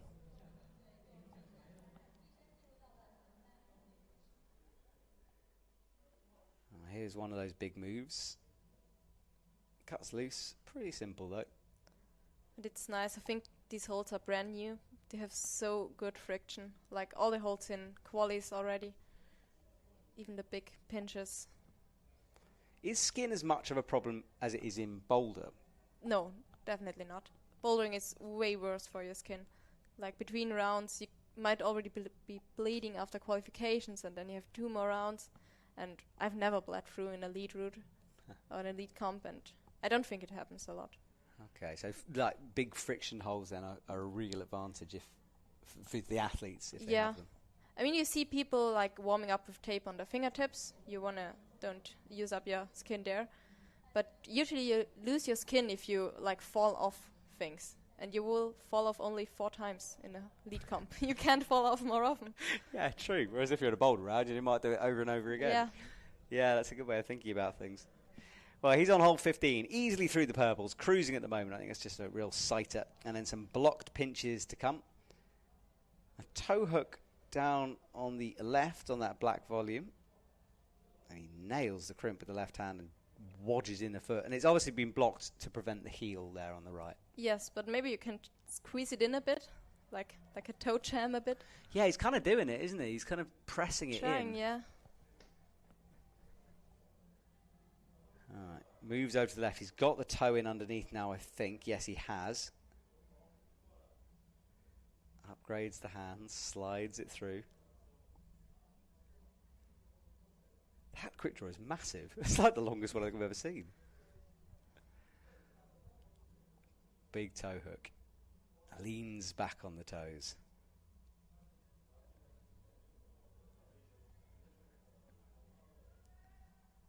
Just looks so calm. You can't see what is a hard move with him. Yeah, crazy. I mean, just think he hasn't been a regular in the Japanese team. It's just... Who else is to come? I know, exactly. Every time I see a new member of Team Japan, I'm just like, okay, well, another one to learn. Because they are so, so good. But that is a slip there. And he's slightly rushed, I think, that move. Yeah. I think you don't have good feet and you don't really see where you're going to. That's the first of the real hard moves the men have, is that sequence. And you're right, actually, when you said it was like swapped from the semi-final, because you guys had a very similar move. Yeah, it was also left hand crossing under with the right hand. Yeah. That's why I thought about our route when I saw it. Yeah, it's very true. And that, you know, as we said, sent a lot of women down, including yourself. So it's a hard bit. So, Zento Morishita falls. We're now down to 8 athletes remaining. And he's getting, if anyone's wondering what on earth is going on right now, you have to use a figure of 8 knot when you're lead climbing the IFSC, and that tends to lock up. And obviously when you're pumped and it's locked up, it's difficult to undo. So that's why he takes his time on the front. It can be quite annoying for yourself. You just want to get off the stage, especially if you didn't do well and then your knot's not opening. I think someone needs to invent like some kind of device that opens up a figure 8 easily without Maybe damaging the rope. Cut the rope. Hey, let's do that. It's too long for this wall anyway. We've got rope sponsors. We could do that. Yeah, there we go. Matthias come up with a good idea here. We'll just slice it. Whoever our rope sponsor is just go, no, head in hands here. All right, next up, Shion Mata will come out with that blonde hair that a few of the Japanese athletes are currently sporting. Another one to come through the youth scene. He's only 18, of course, but he's had a lot of competitions and a few gold medals along the way in terms of youth comps. Chongqing and the Continental Youth Championships was his last gold in 2023. So, yeah, done well on the youth scene. Yet to really prove himself on the senior circuit. Now's the time to do it, I guess. He's got close, though. Top 10 finishes.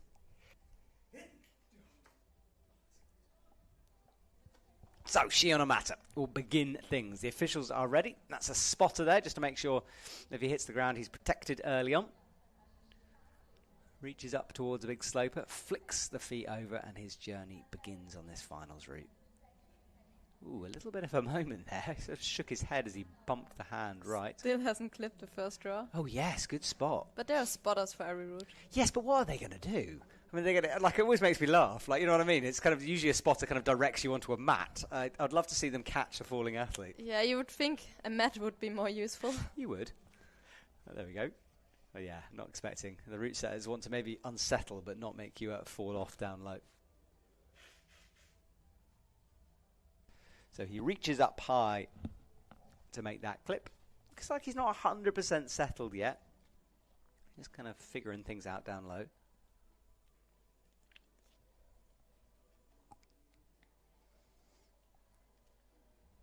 Ooh, looks to adjust that heel. Double crimps coming up.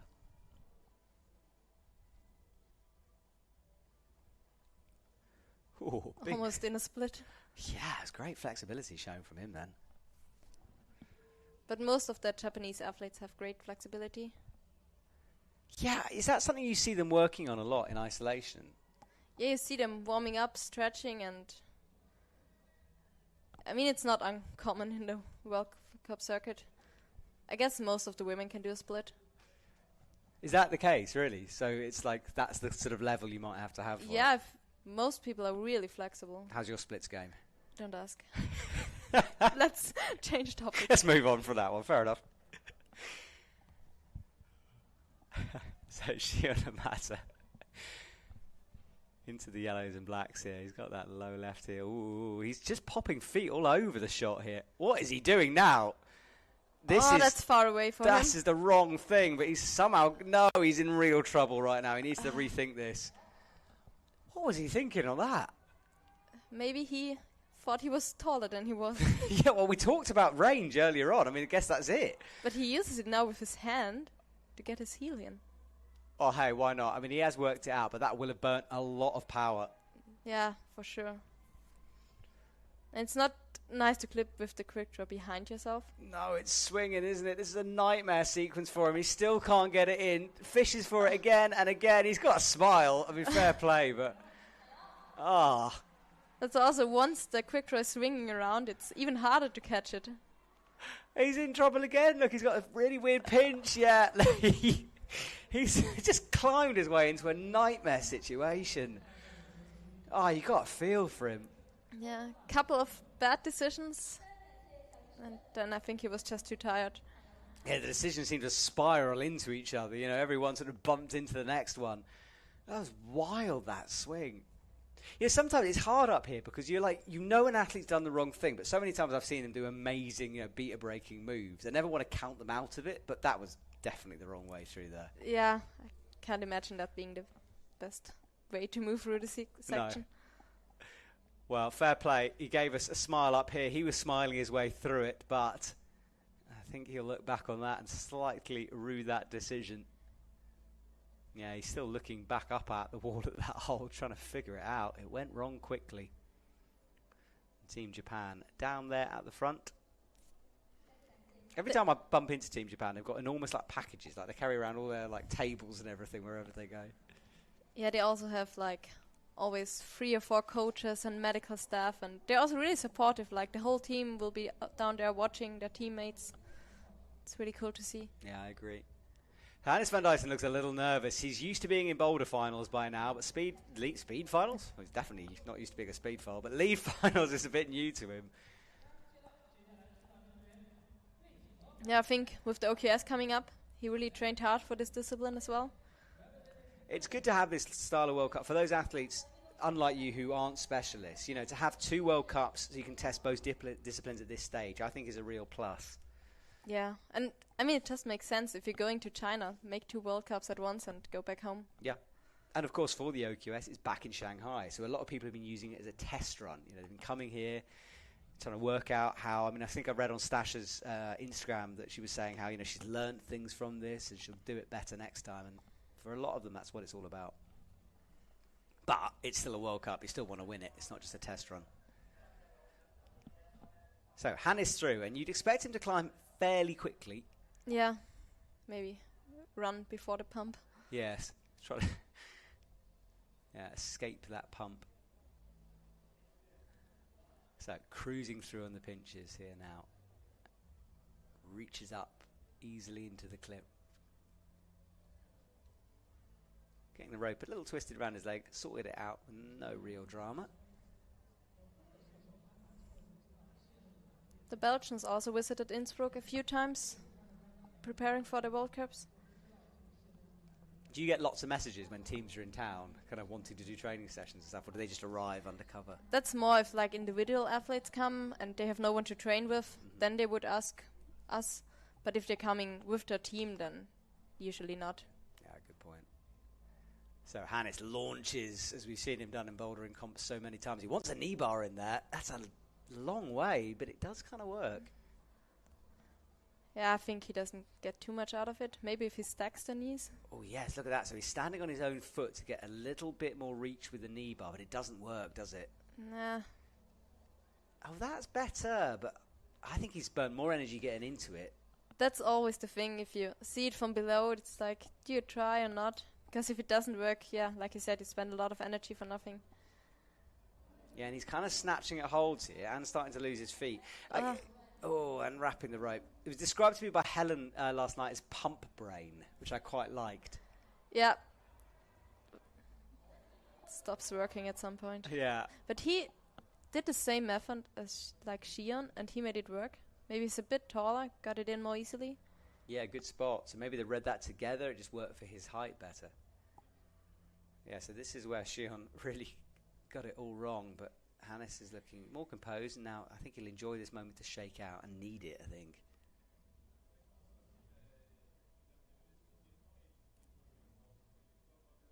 Provisional podium at the moment in 19th. It's a long way, this Ricci move. Swings over, feet on the little crimps. That's also a hard clip. Yeah, and he made it look pretty easy, so he did well. Now this is the move, isn't it? He has He looks pumped. Oh, he does. Look at those elbows going up on the left hand. He's trying a high foot. He couldn't catch it. No go for Hannes. He doesn't know quite what's going on. Well, that sequence is tricky for our top three so far. He missed it the first time. A lot of core required. Yeah, I think the first time he missed it, and then maybe he was too tired to get it up in the second time. He'll undo that knot and look back up as all of our top three have done so far. Tricky sequence here. He can't get it untied. He's given up. Someone will do it for him. I just think they should do it as standard. You know what I mean? Like, they should just come on and do your knot for you. Hand you some kind of, like, champagne, and then you relax and they do your knot for you. All good. Trying to implement policy here in the commentary box. We've already had the cut the rope policy. Matea's idea. Just wanted to point that out to sponsors. I'm fully supporting it. Just I'm imagining now just a root set with a giant pair of scissors coming on and just snipping it. And you have a little souvenir from the competition. That's true, yeah. That is a lovely idea. I'm down. I'm fully with it. Well, even the root set, even the B-layer struggled to undo it. Hannes now gets his strong fingers involved to untie that rope. And Sasha Lehmann will be out next. You see the Swiss team sitting and preparing to watch. Oh, I'm looking at Sasha's stats right now in front of me, and it's up and down, up and down, up and down all over the place. He's one of those athletes who will never allow us to relax, because you never quite know with Sasha. 21st in bouldering recently. His last lead comp he was 7th, really good back here, in fact. And then 12th. So, you know, up below top 20 as we'd expect from someone. He won Innsbruck, yeah, right? Yeah, won last Innsbruck. year. Which he totally deserved to do, because he'd had, you know, he's deserved to win more medals than he has done, for sure. Yeah, 3 gold, 1 silver, 1 bronze. Sasha Lehmann more than capable of standing on the podium here tonight.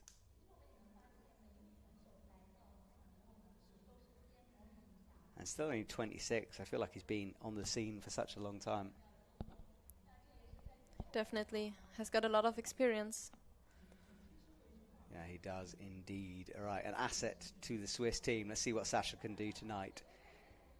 Pressing starting position, palms down where many have pressed before. It's another parallel to our route yesterday, the start. Yes, true. That happens quite often in World Cups, I feel. That like they sort of change the styles between semis and finals. I think sometimes they have just elements they want to build into the competition, and maybe they don't want to put it into the same round for both categories. And then it ends up like this. Yeah, and it's kind of, I quite like it when it happens. At least, I mean, like our commentators know what the kind of moves are, or at least the feeling of the moves. There hasn't been anything else really exciting about these routes. Like, there were no jumps for us or anything, no coordination. Do you prefer it like that, or do you like those wild moves in there? It's more comfortable to not have them in there, but they can be quite good separators. Mm-hmm. Like last year in VR, we had a really hard jump in one of the quali routes, and if you're there and you do it, you kind of know you're in semis. Yeah, it's true. And, you know, there should be an element for the brave, I think, as well in these comps. You know, the sort of old school routes where it was just endurance, grinding your way through, you know, that's good for the athletes, I think, maybe less good for the show of the whole thing. But I think it can go too far sometimes as well. Yeah.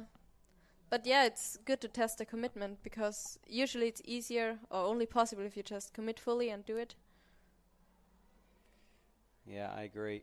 Well, you guys can have that debate if you're watching as well, if you're comp experts. And if you're not, well, welcome to our sport. It's brilliant. You've been missing out all this time. And with Mattea Pozzi here in the commentary box, and we are watching Sasha Lehmann, 4th athlete out and doing well. He's way more comfortable on that knee bar. He got it in better. Is he stacking it on his own hand? Or is that maybe... Not sure. I think it's below. Yeah, maybe. Yeah, it is. He removes it. Wouldn't be able to release it otherwise. No. Just looked like for a moment it was. Yeah, so obviously Hannes, you know, there's no real difference in height. In fact, Hannes is a bit taller, so he should have found it easier. Sasha is not at tall. Maybe that's where the experience comes in, you know. Sasha knows it. It's a lot about the foot position. And I think it's a skill we have to learn, we have to practice it. Agreed. I mean, we see it in so many competitions. Yeah. And if you can really use it well, get so much out of it. Oh, Sasha, nice with the toe hook into the sloper now, looking comfortable. Crux to come, or low crux certainly to come. Choosing not to rest, maybe because he rested well enough before. Yeah, chalk flying all over the place in this one. He'll have an awareness that there's a low crux because of how quickly he's come out onto the lead wall. Oh, that's powerful. Oh, and a nasty nasty clip. Out towards the crimp, locks it off, thumb over the top, tries to find a toe in the jam, doesn't really work for him, and he slides off from the heel. I don't think he will get a plus for that. No, I don't. I just know what to do. He tried to get the toe jamming, it didn't work. No. Got a heel, look. Watch that right heel. He kind of moved before it was set, I think. Yeah, I think he felt he was falling off and just wanted to get the plus, but I can't imagine he got one for that. No, I can't either. Sasha, disappointment. Right, well, this men's route is a brutal one. 4 athletes all falling around the 24 mark. Shio Namata down low on 21. Zento Murashita, 24 plus, is on top. And Sasha not given the plus yet. Remember, appeals might happen. We'll have to wait and see on that one. Yeah, Zento Murashita was the only one really getting the foot on the foothold and making a move to the next hold. Wow. Well, it's all go. What a dramatic men's final here. Taisei Hama will be waiting. And yeah, what I was saying about the athletes knowing there might be low falls, because, you know, if you have to wait 6 minutes for every athlete, there's a time. But if you're waiting half that time, then perhaps there's low falls. Do you think about that stuff? Yeah, you do. I do. And also, you look up, you see which quick draws are swinging. You know about where's the high point. And yeah, I like it because then I like to know how far I have to climb, or it gives me extra motivation and push. Because I asked this of quite a few athletes. Some like it, some don't. Like, some don't want to know. Yeah, I can imagine. Yeah, I think it's your type. Also, some people put in the headphones to not notice anything, to not hear anything from the crowd. And I also put in headphones, but yeah, before I start, I put them out. I want to hear what's going on and, yeah, feel the atmosphere. I like that. I think I'd be like you. Like, I want to stay calm and collected, but I want to get a little bit of info and energy off what's going on. Do you try different things? You hit a comp ever and you're like, this one I'm going to just lock myself in. No, I just try to do the same every time. Like, get a routine, make it normal, although it's not normal. Because I think most people climb best when they are relaxed, when they are, enjoying themselves. And it's hard to do that in a competition when you feel a lot of pressure. Mm. Yeah, it's so interesting hearing these behind-the-scenes things. It's a running joke that I always want to know what goes on in isolation. So I think I use this as an a time to find out what goes on. Because it's just so... the psychology of it fascinates me. Yeah, and I think everybody's different, I'm sure. Like, some people use the music to calm down. I use it more to get hyped, to get motivated to try hard. Mm-hmm. Well, we have a little break here. We get to just breathe a little bit. Taisei Hama, Maximilian Shunta Tanaka, Sarat Anraku, and Toby Roberts will finish things off. There is Taisei Hama in the background. Ooh, I think he was just... I thought he was about to be sick there or something. Yeah, for a moment I thought so as well. I hope he was all right. I think he is all right. He was just having a stretch. I'm never sure if the athletes know they must know they can be seen here, but every now and again we get a cameraman who's like sort of a specialism is sort of peering around corners, they'll catch an athlete in a moment they don't know they're being filmed. Taisei Hama strolls out. This man will fight to the very end. 1 gold medal, 4 silvers, 1 bronze, no stranger to a podium. Maybe he's having a look for a swinging quick draw, who knows.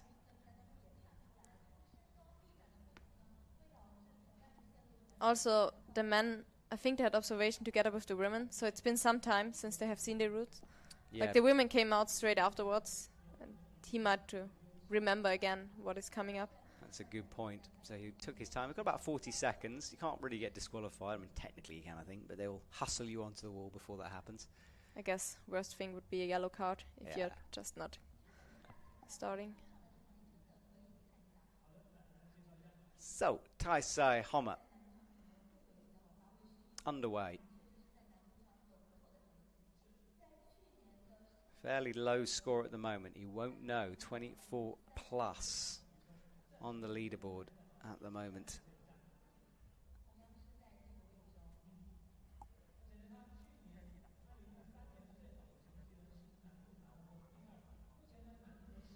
But it's also, they have really long moves, fast stretched out, and then you don't make that many moves to get high up on the wall. Like for the women at the same height, I'm sure you would have 10 moves more, because they had a lot of smaller moves, smaller holds. Yeah, it's very true. Ooh, big unwind there. Bump, bump with the hands.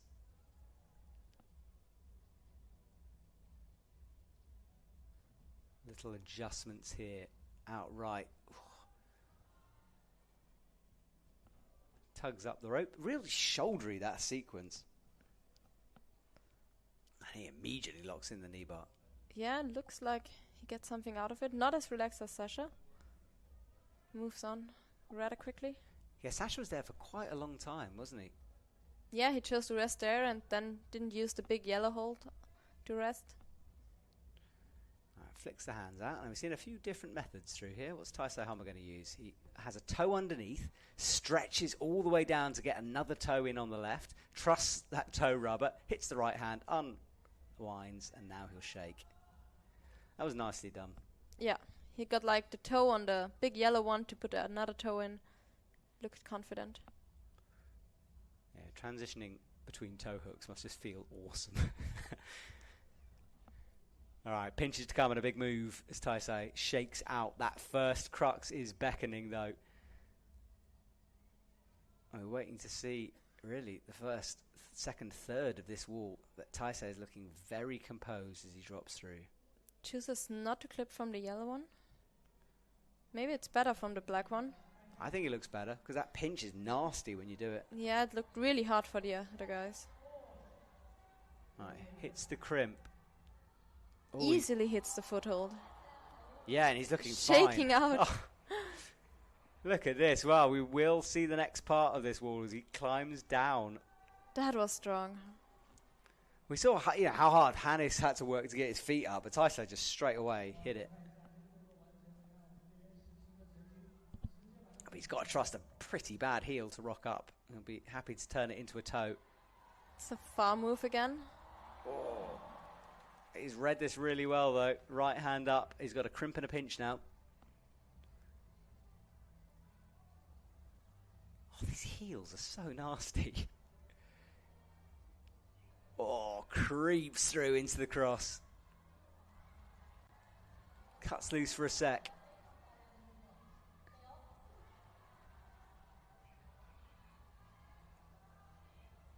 Now this is a big throw over the lip of the wall. He might be in a bit of trouble here, but you'd never know with Taisei Hama. And these boomerangs are so bad. And it's not a slab. Although we say it's the head wall is a slab, it's not. No, it's a bit overhanging, isn't it? It's still steep. Oh, he's got to commit to that toe. Hits the second boomerang. Now he's got to transition the feet over to the right. He does. That's strong stuff. He has a little look at what he's going for next. It's a long way. He hits it in a drag. What a performance from Taisei Hama this is. And a minute 40 on the clock. That's a coordination, right? Jumping over there. Yeah, here we go. Little coordination. Not happening for him this time, but way out in front on 36. Beating Murashita, who's only on 24 plus. That's going to take some beating. Didn't look confident on that last move on the jump. Never really looked like he's gonna stick it. Yeah, you're right. Just sort of slapped at it, but wasn't really getting close to it. Wow. So Taisei Hama, though, cruises the lower crux. Good work from him. on that sequence. Struggles to undo the knot as well. Sometimes you get ropes. Well, we're talking far too much about knots. We should stop. But Taisei Hama gets it. It's because there's always a pause now, and it's what I'm watching. Okay, 4 to go. Maximilian Shuta Tanaka, Sarat Anraku, and Toby Roberts will finish things off for us here tonight. Good work by Taisei Hama getting up to that stage. The red tables, by the way, are for the judges. You can see they've got topos, maps of the routes, so they know what holds are which. They input the scores into those iPads. That's our MC down at the front, who's showing off. Excited to be on the live stream. Yes, that's a nicer way to put it. No, he's a lovely man. I'm chatting to him lots. Yeah, winding up the crowd, trying to get them behind him. Having a little dance. I'm so glad I don't have to dance in the commentary box. It would be just highly embarrassing. Audio is enough, no Audio video. Definitely enough. Chinese team waving at us as our camera comes over as well. Some of the speed climbers here, a lot of speed climbers bailing off into Shanghai or back home after last night. And now Taisei Hama leaves the stage. 4 to go. Max, I can just see him hovering in the arch in the background. There he is, still looking composed. Is it his first final as well? Lead? Yes, it is. First lead final, yeah. So PB for him, and he just looks like he's enjoying it. Yeah, definitely. Yeah, he found these hand jams in a crack. And I talked to the setters this afternoon and said, did you know it was there? And they said, yeah, look, we knew it was there. It was hard to use it, but for sure Max did it the best out of anyone. Maybe he trained in the White Boy cellar? Yes, well, I said on air, I was like, Y Boys, if you're watching, this is it. If you don't know who the Y Boys are, they are Tom Randall, Pete Whittaker, obsessed with cracks. And usually when there's any kind of a crack on a live stream, they'll message me full of hype about it. So hopefully they're listening. Maybe you guys can drop them a message, let them know. So Max gets the nod from the B-layers and the judges. He's got a slightly different hairstyle, as you can see there.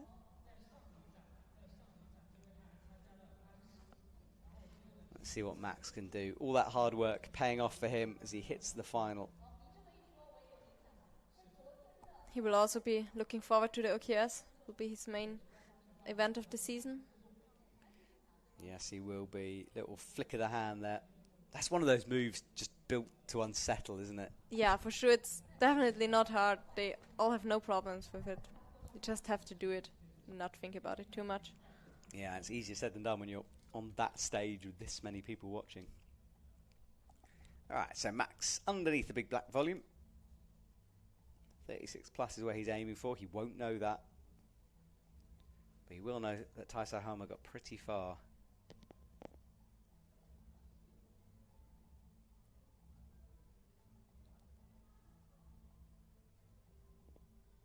I thought for a moment he was just going to jump for the next one. Yeah, I think he might have thought about it for a sec. He had it in mind, but yeah, decided. Remembered he was on a rope. Yeah, and exactly. Decided otherwise. Yeah. He's got a bit of a shake going on with his hands. Just shows how hard he's trying.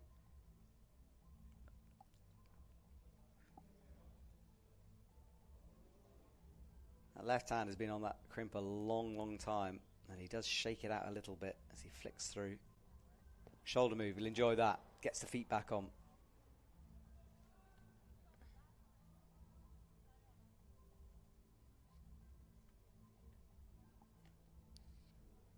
I think Hannah's just overthought that knee bar. Yeah, I don't know. Because apart from him, everyone seems to make it work.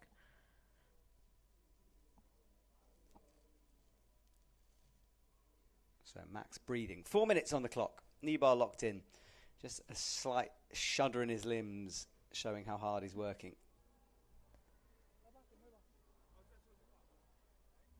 Big move up. This is where he can start to go wrong, though. He's got to be careful.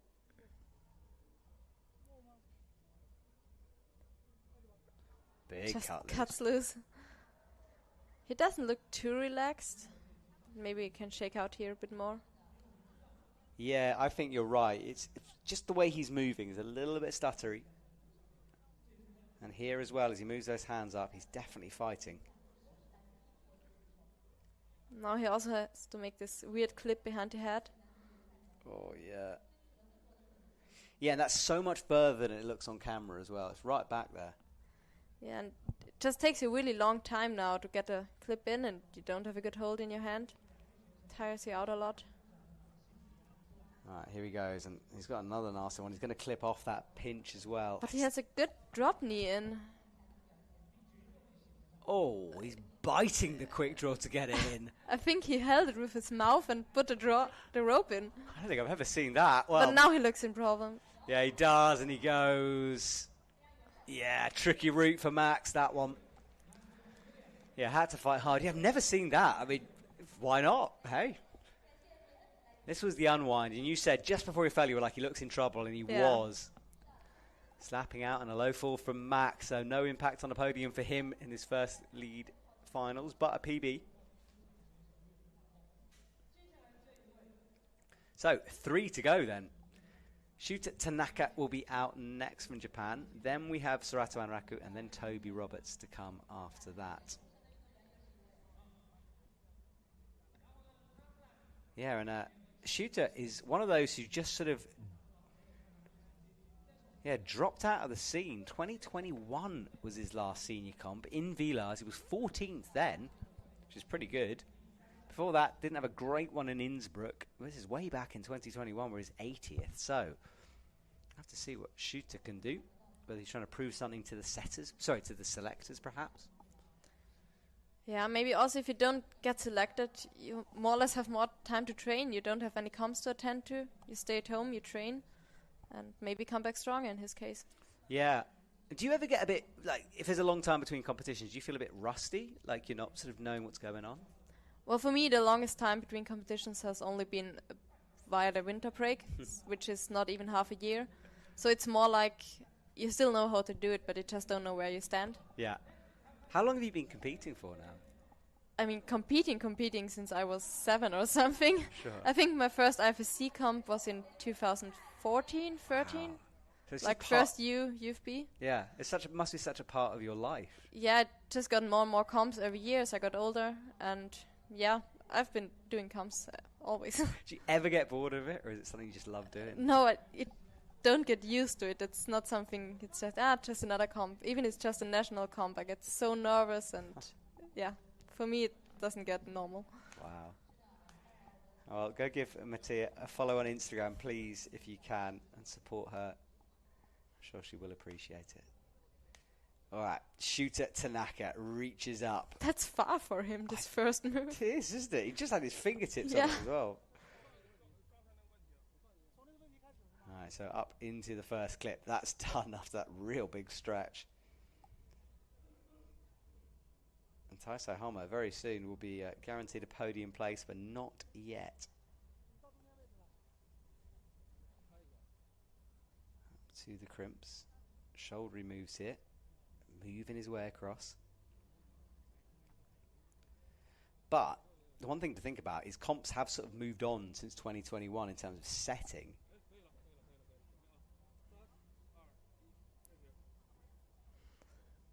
He will have done the Japanese Cups. He will have had good setting there, I can imagine. Yeah, true. And the Japanese, Japan generally attracts really good setters to come and test themselves as well. All right, heel in, pressing that toe against the wall, bumps out right. Big move, but not too risky as we know. No one really struggling. I think Max looked the worst on this part. Yeah. That was a big swing, though.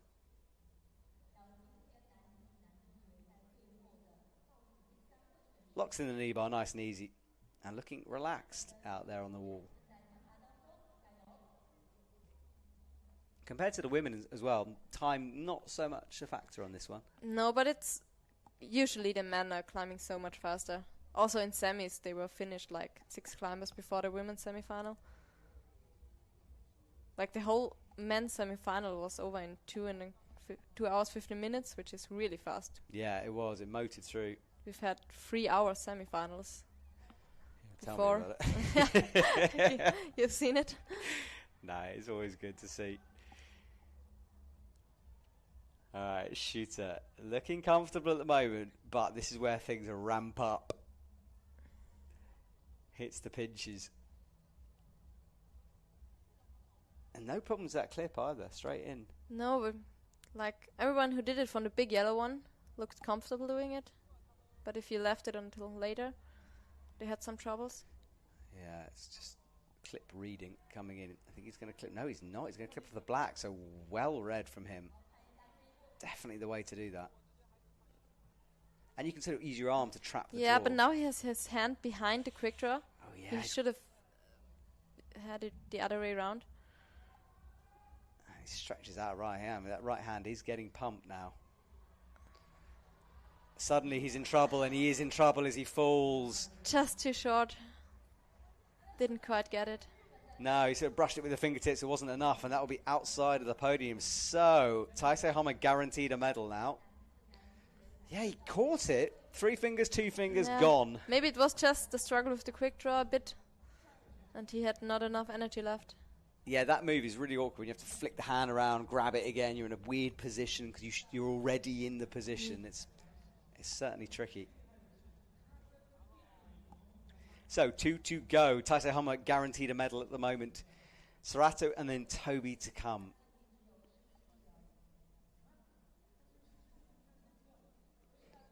The MC, by the way, has a GoPro on his head, which I presume he's filming all of this for his YouTube channel. That's quite a good idea. I might steal that one. So, applause as he leaves the stage. Here comes Sarato, and I'm so excited to see what kind of form Sarato's in here, because as we said, last year, unbeatable. Will he be tonight? Also, last year it was like a few weeks before the Asian qualifiers, so he would have been in his best shape, I can imagine. But now it's still a few months to go until Paris. He knows he will be there, so he might not yet be in his prime shape. Yeah, that's true. He doesn't need to be, does he? And I said Toby's the same. I said to his dad, I think it was, how do you feel about that? And his dad was like, great result. 4th was fantastic at this stage, and that's where the Olympians already in are at. They're thinking of that process. Yeah, it's really an advantage if you already know you're there. You can plan your season so much better. Mm-hmm. So that's all the prerequisites out the way for Sarato. We still would love to see him do well here. So up he goes. Less of a stretch than Shita did. Yeah, when Sarato's on fire, he just flows. But he's one of those athletes, I never know when he's going to fall off. I keep saying like, oh, he's cruising, and then suddenly he'll go. Yeah. It just looks light and flowy. And yeah. At some point, also he gets tired, I guess. Yes, he does. It just comes out of nowhere. So don't look away if you're watching at home. Taisei Hama on 36 plus. Murashita, who came out first, is still in silver.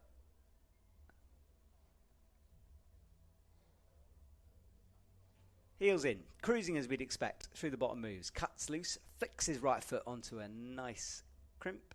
Reaches up to the black holds and rotates through. Nice and smooth so far.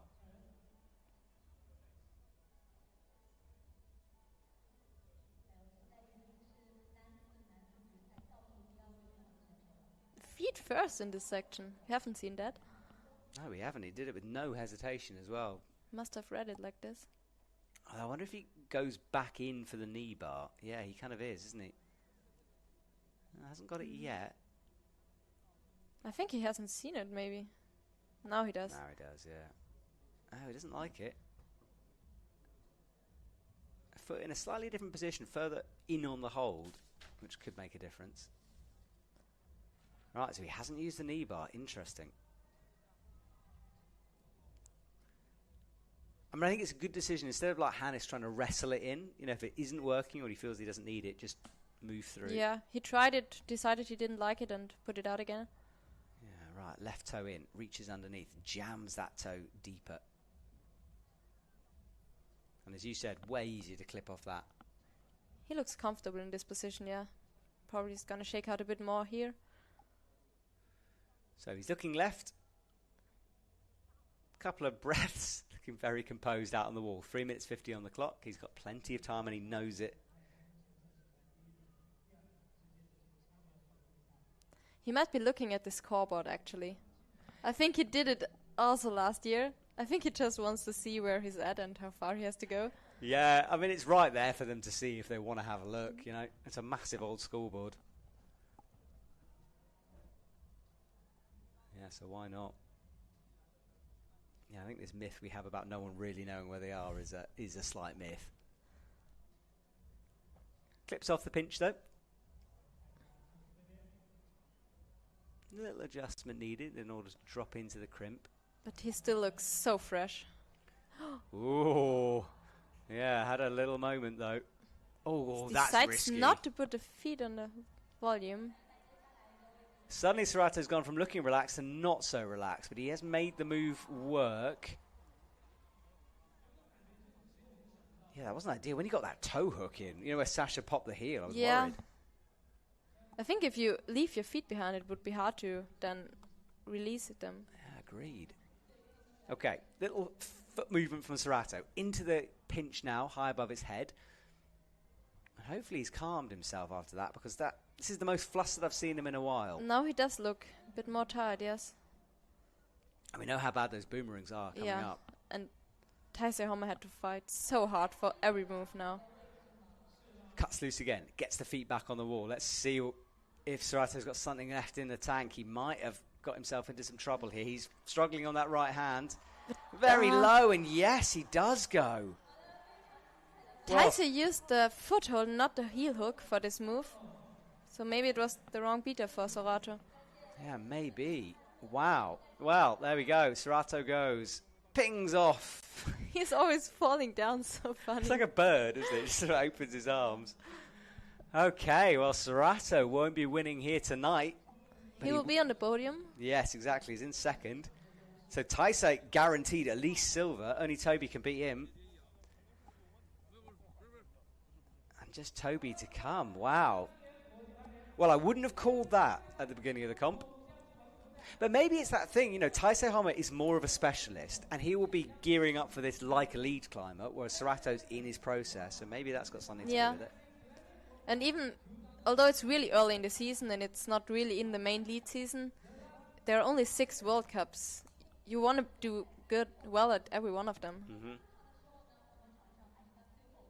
Yeah, it's true. It's a shorter season this year.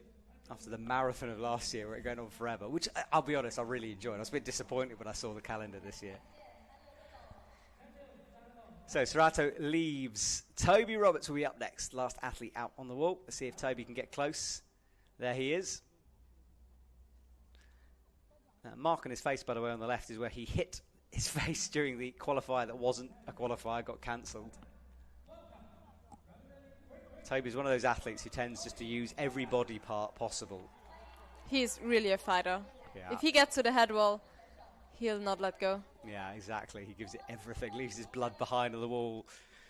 So, Toby, last one out.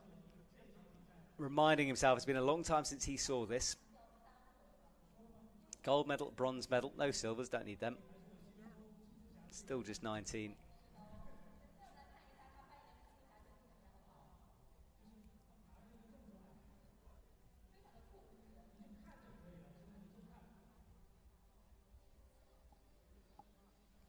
Right, he's off the deck and underway.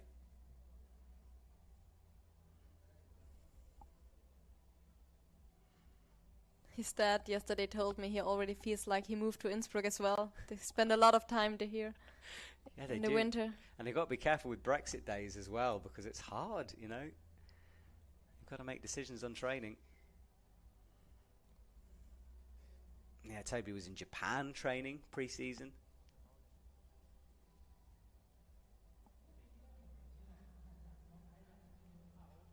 Easy through here, as you'd expect. I think it's just a case of not getting too pumped down low.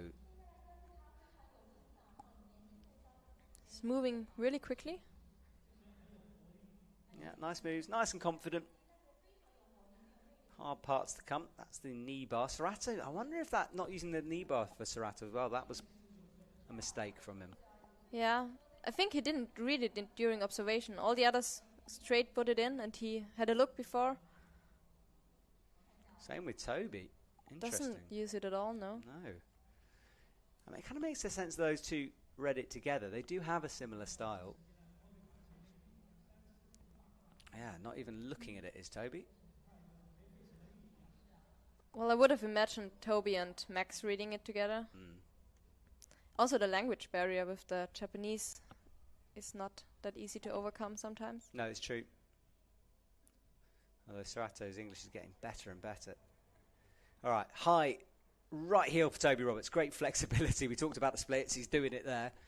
He didn't use the toe on the black one at all. No. Very different style from Toby Roberts, doing it his own way. Pressing on the volume now with the right foot. Clips early on. Yeah, very early. Maybe a good decision. Yeah, I think so. And he's out of the way. Maybe, yeah, I was going to say maybe more awkward with the rope, but not really. Still looks really fresh. All right, adjustments on that crimp. Doesn't put the thumb up next. Doesn't lock it off. Doesn't need to. Look at that Doesn't hand. swing the feet over. Oh, I'm not sure about that. It's hard to reach if you're like crossing your arms.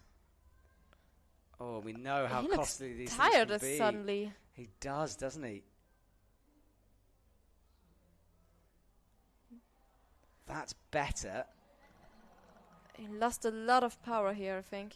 Yeah, I agree with you. So suddenly Toby's got a battle on his hands here. And that clip looks awkward as well.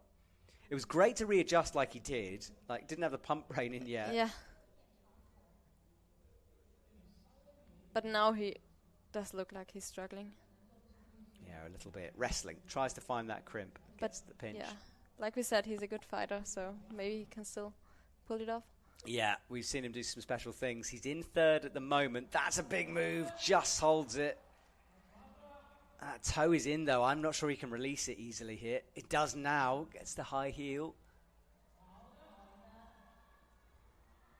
No, that's the move as Sarat. No, Sarat did one more move. Yeah, he's close, though, isn't he? 31. So bronze medal for him at the moment. This is the move. Does it okay, though.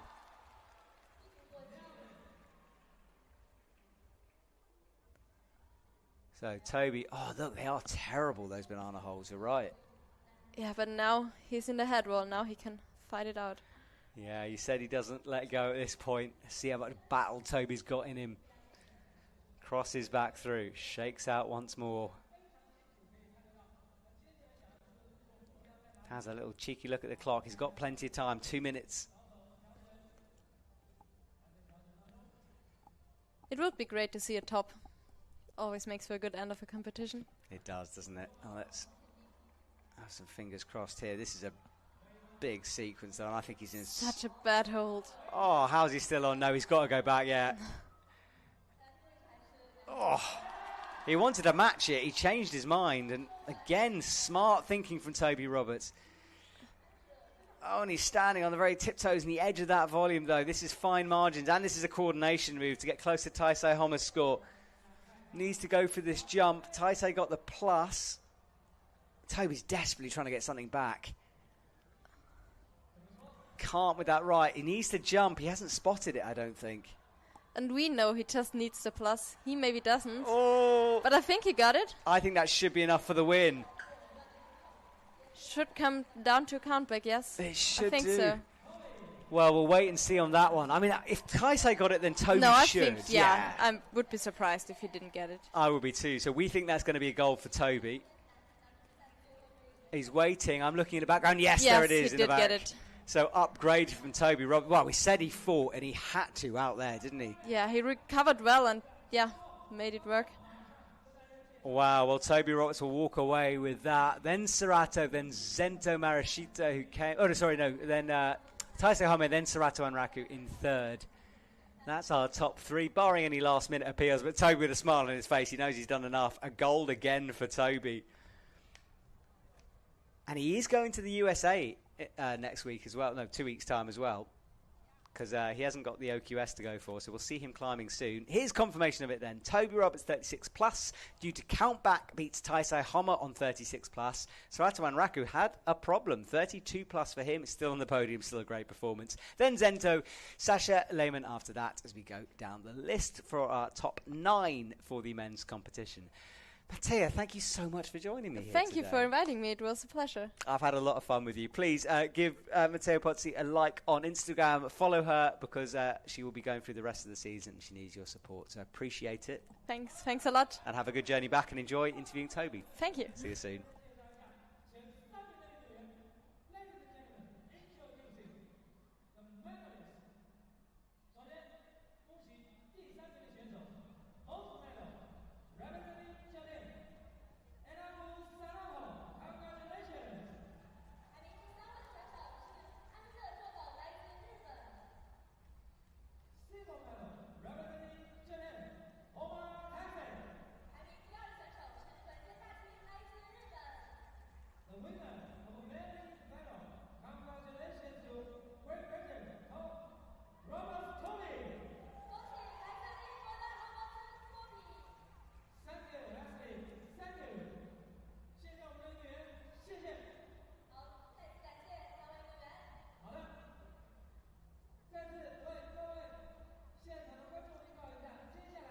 Well, our top three standing there, two Japanese athletes and Toby Roberts on the top spots. Brilliant work from all three of them. And they will go off to be interviewed down on the stage. Congratulations to everyone who took part here tonight. It was a good final, a tense one at times, wasn't it? Fairly unexpected at moments. To follow will be the podiums, of course. That will be coming after this. So please hang around and join us for that. And you can go back and watch all of the competitions over the last couple of days. And of course, the World Climbing Club, which we've been working hard on to bring you all that extra content that hopefully you've been enjoying. Free to watch on YouTube. So go along, hit the subscribe button when you're there. Hammer the like button, ignore the dislike button. Leave us a comment. What do you want to see more of? We are watching, reading and listening to feedback, so do let us know. Well, we're waiting for the interviews now. Toby will join Mattia down at the front. And you can see in the background the awning and stage getting set up for the podiums. They're pretty quick here in Wujiang, so we're expecting them to get it done fast.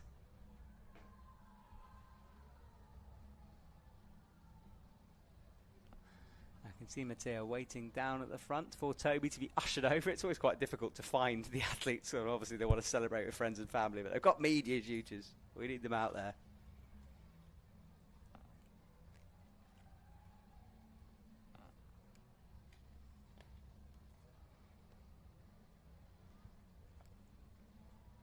Next competition is Salt Lake City, of course. A big one as well, as we head stateside. The USA athletes especially looking forward to it. Some of the bigger names that we're missing from this, Natalia, Brooke Rabatou, Jessie Grouper, I'm pretty sure they're all competing there, so if you've been missing their presence, don't worry, they're returning to the scene soon.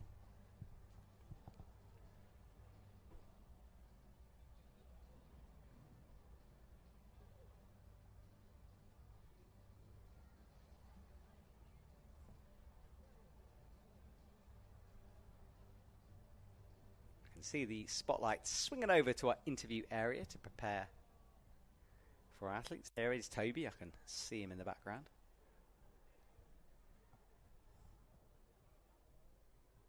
Everything being prepared for that interview down there at the front, so we get to hear from him. And yeah, hopefully Mattia asks him about that move, because it did for a moment look like he was in trouble. There was like this one moment in the route. You started to hesitate. What went through your head?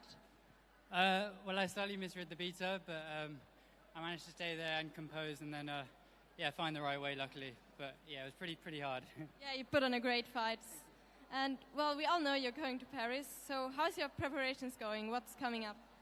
The preparations are going really well. I used using this competition to see how I am, see how I'm doing after a hard winters of training, and I just really enjoy competing on the comp. So yeah, I'm happy and it's going well. Wish you good luck. Thank you.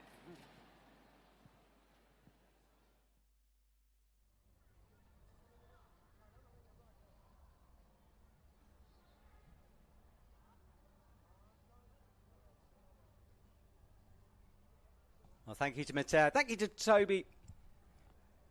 Do bear with us while we set the podium up. I'll keep you updated as we look at the scores once again. Toby Roberts, 36 plus. Seo Chae-hyun, 36 plus as well. Count back, knocking him down into second. And Sarat Anraku in third with 32 plus. Zento, Sasha, Hannes van Dyson, Shuta Tanaka, Max Milne, and Shion Omata make up our top 9. So keep me on in the background. I'll let you know what's going on as we move forward to the podiums.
Well, we are waiting for our podiums out on the stage at the moment.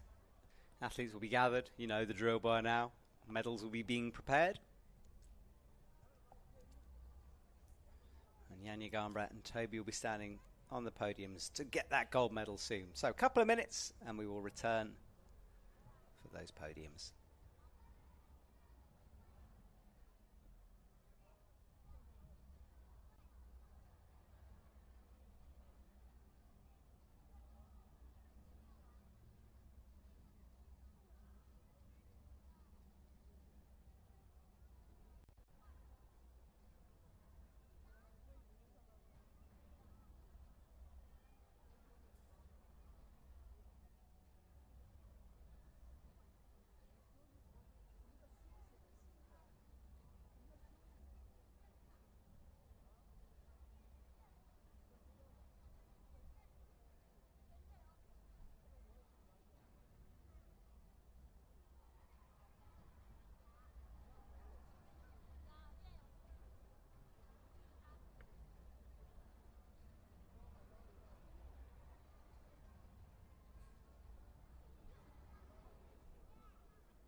So the music starts in the background. It's almost time to begin the final proceedings for this week in China. What a week it's been, and what a way to finish things off. Women's lead of IFSC Climbing World Cup 2024 Wujiang now begins.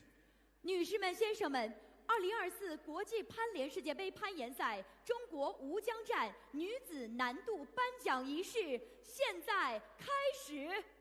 Please welcome the medalists and presenters. 有请获奖运动员、颁奖嘉宾入场。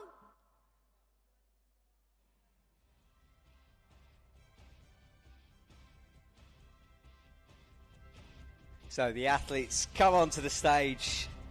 Well, they will be in a minute. That's not athletes. There they are. Athletes in the background. Janja in the middle. She's pretty used to that journey to the podium by now.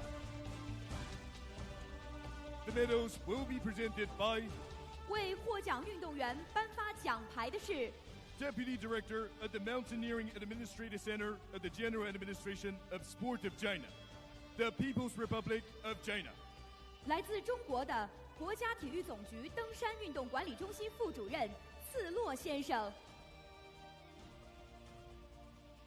Accompanied by 陪同颁奖的是 Member of the Standing Committee of Wujiang District Committee, Secretary of the Party Working Committee of Boho Nuye High-Tech Industrial Development Zone, Director of the Management Committee, and Secretary of the Party Committee of Lili Town, the People's Republic of China. 来自中国的吴江区委常委、汾湖高新区党工委书记、管委会主任、李里镇党委书记陈建忠先生。 Bronze medalist, Republic of Korea. 获得铜牌的是韩国 Seo Chae-hyun.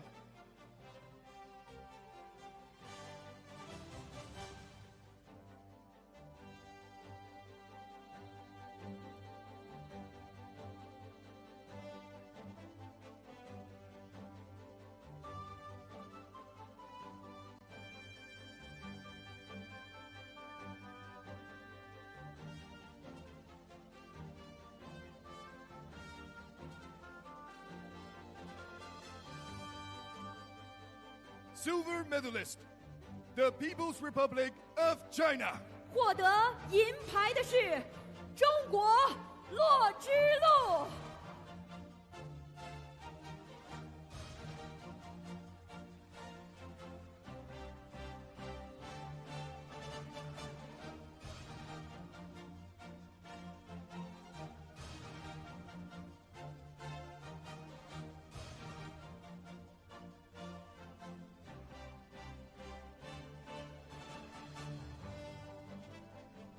Gold medalist and the winner of IFSC Climbing World Cup 2024 Wujiang, Slovenia. 获得金牌的是斯洛文尼亚。 Janja Garnbret.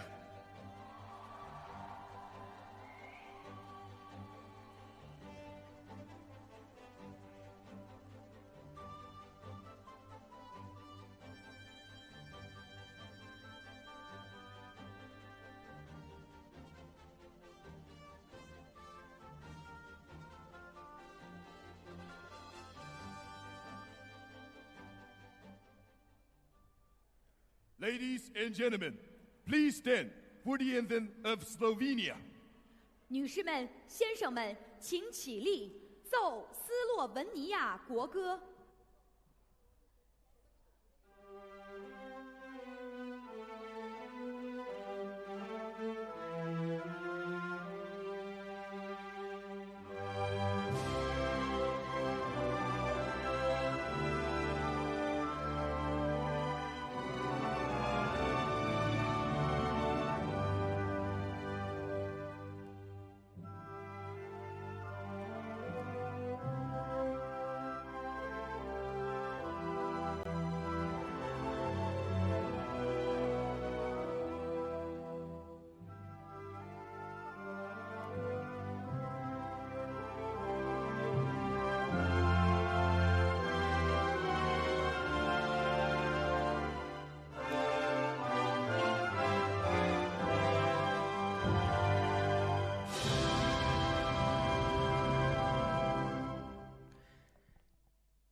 Well, as per usual, when Janja wins, that Slovenian All national presenters and anthem medalists, please take gives you your goosebumps, photos. say. 有请颁奖嘉宾与 Well, the athletes gathered at the top. 合影留 Photographers 念。 will get their shots, and in a couple of minutes, the women will leave the stage and things will get set for the men to come on.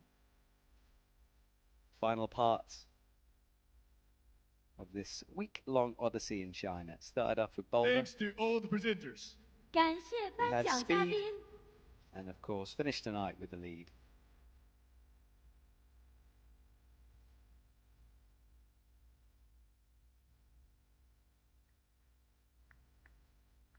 Congratulations to all the medalists. 祝贺获奖运动员。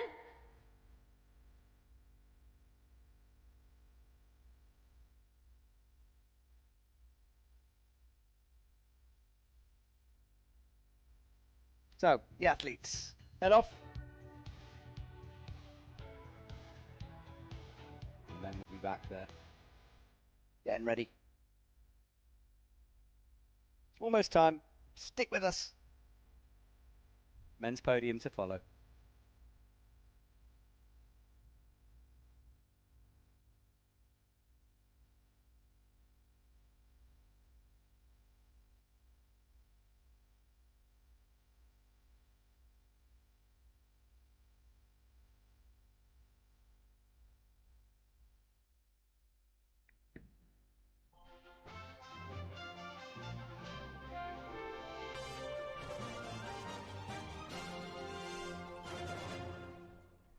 Ladies and gentlemen, the victory ceremony for men's lead of IFSC Climbing World Cup 2024 Wujiang now begins.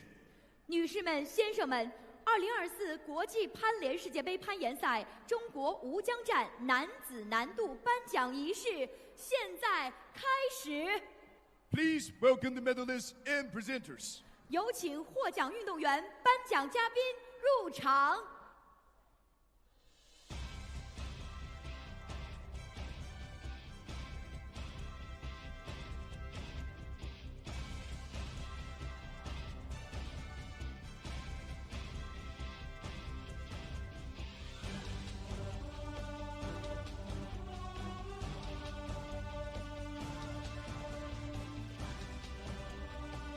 The medals will be presented by 为获奖运动员颁发奖牌的是 event delegate of the IFSC, France. 来自法国的国际攀联赛事代表 Miss Emily. Accompanied by 陪同颁奖的是 member of the Party Working Committee of Poho New and High-Tech Industrial Development Zone, Deputy Director of the Management Committee, and member of the Party Committee of Lilitown, the People's Republic of China. 来自中国的汾湖高新区党工委委员、管委会副主任、里里镇党委委员顾燕先生。Bronze medalist, Japan. 获得铜牌的是日本 Anraku Sonato.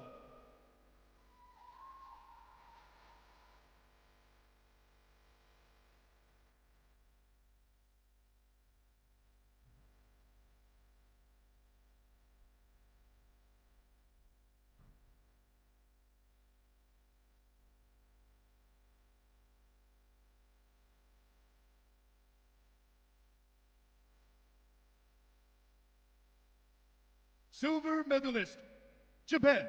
获得银牌的是日本 Homa Daisei.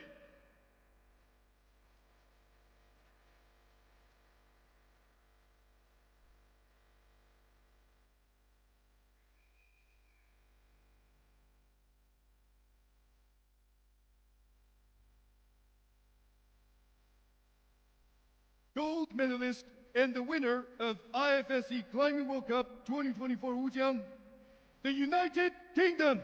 获得金牌的是英国 Toby Roberts.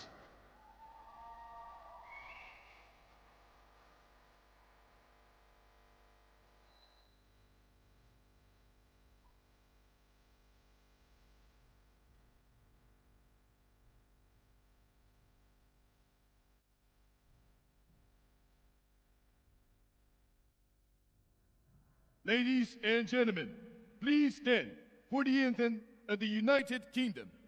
女士们、先生们，请起立，奏英国国歌。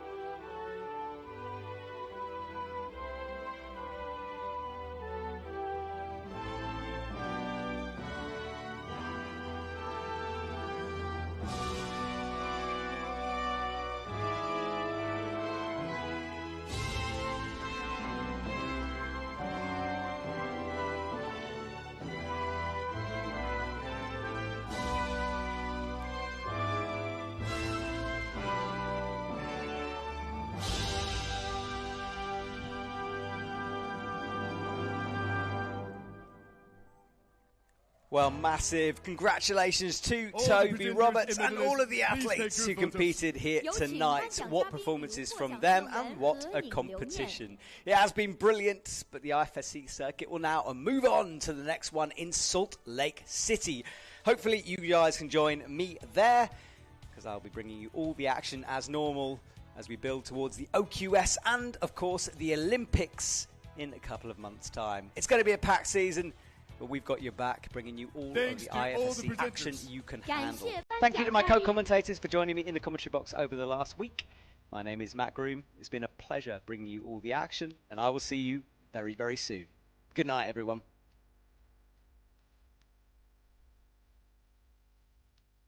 Congratulations to all the medalists. 祝贺获奖运动员。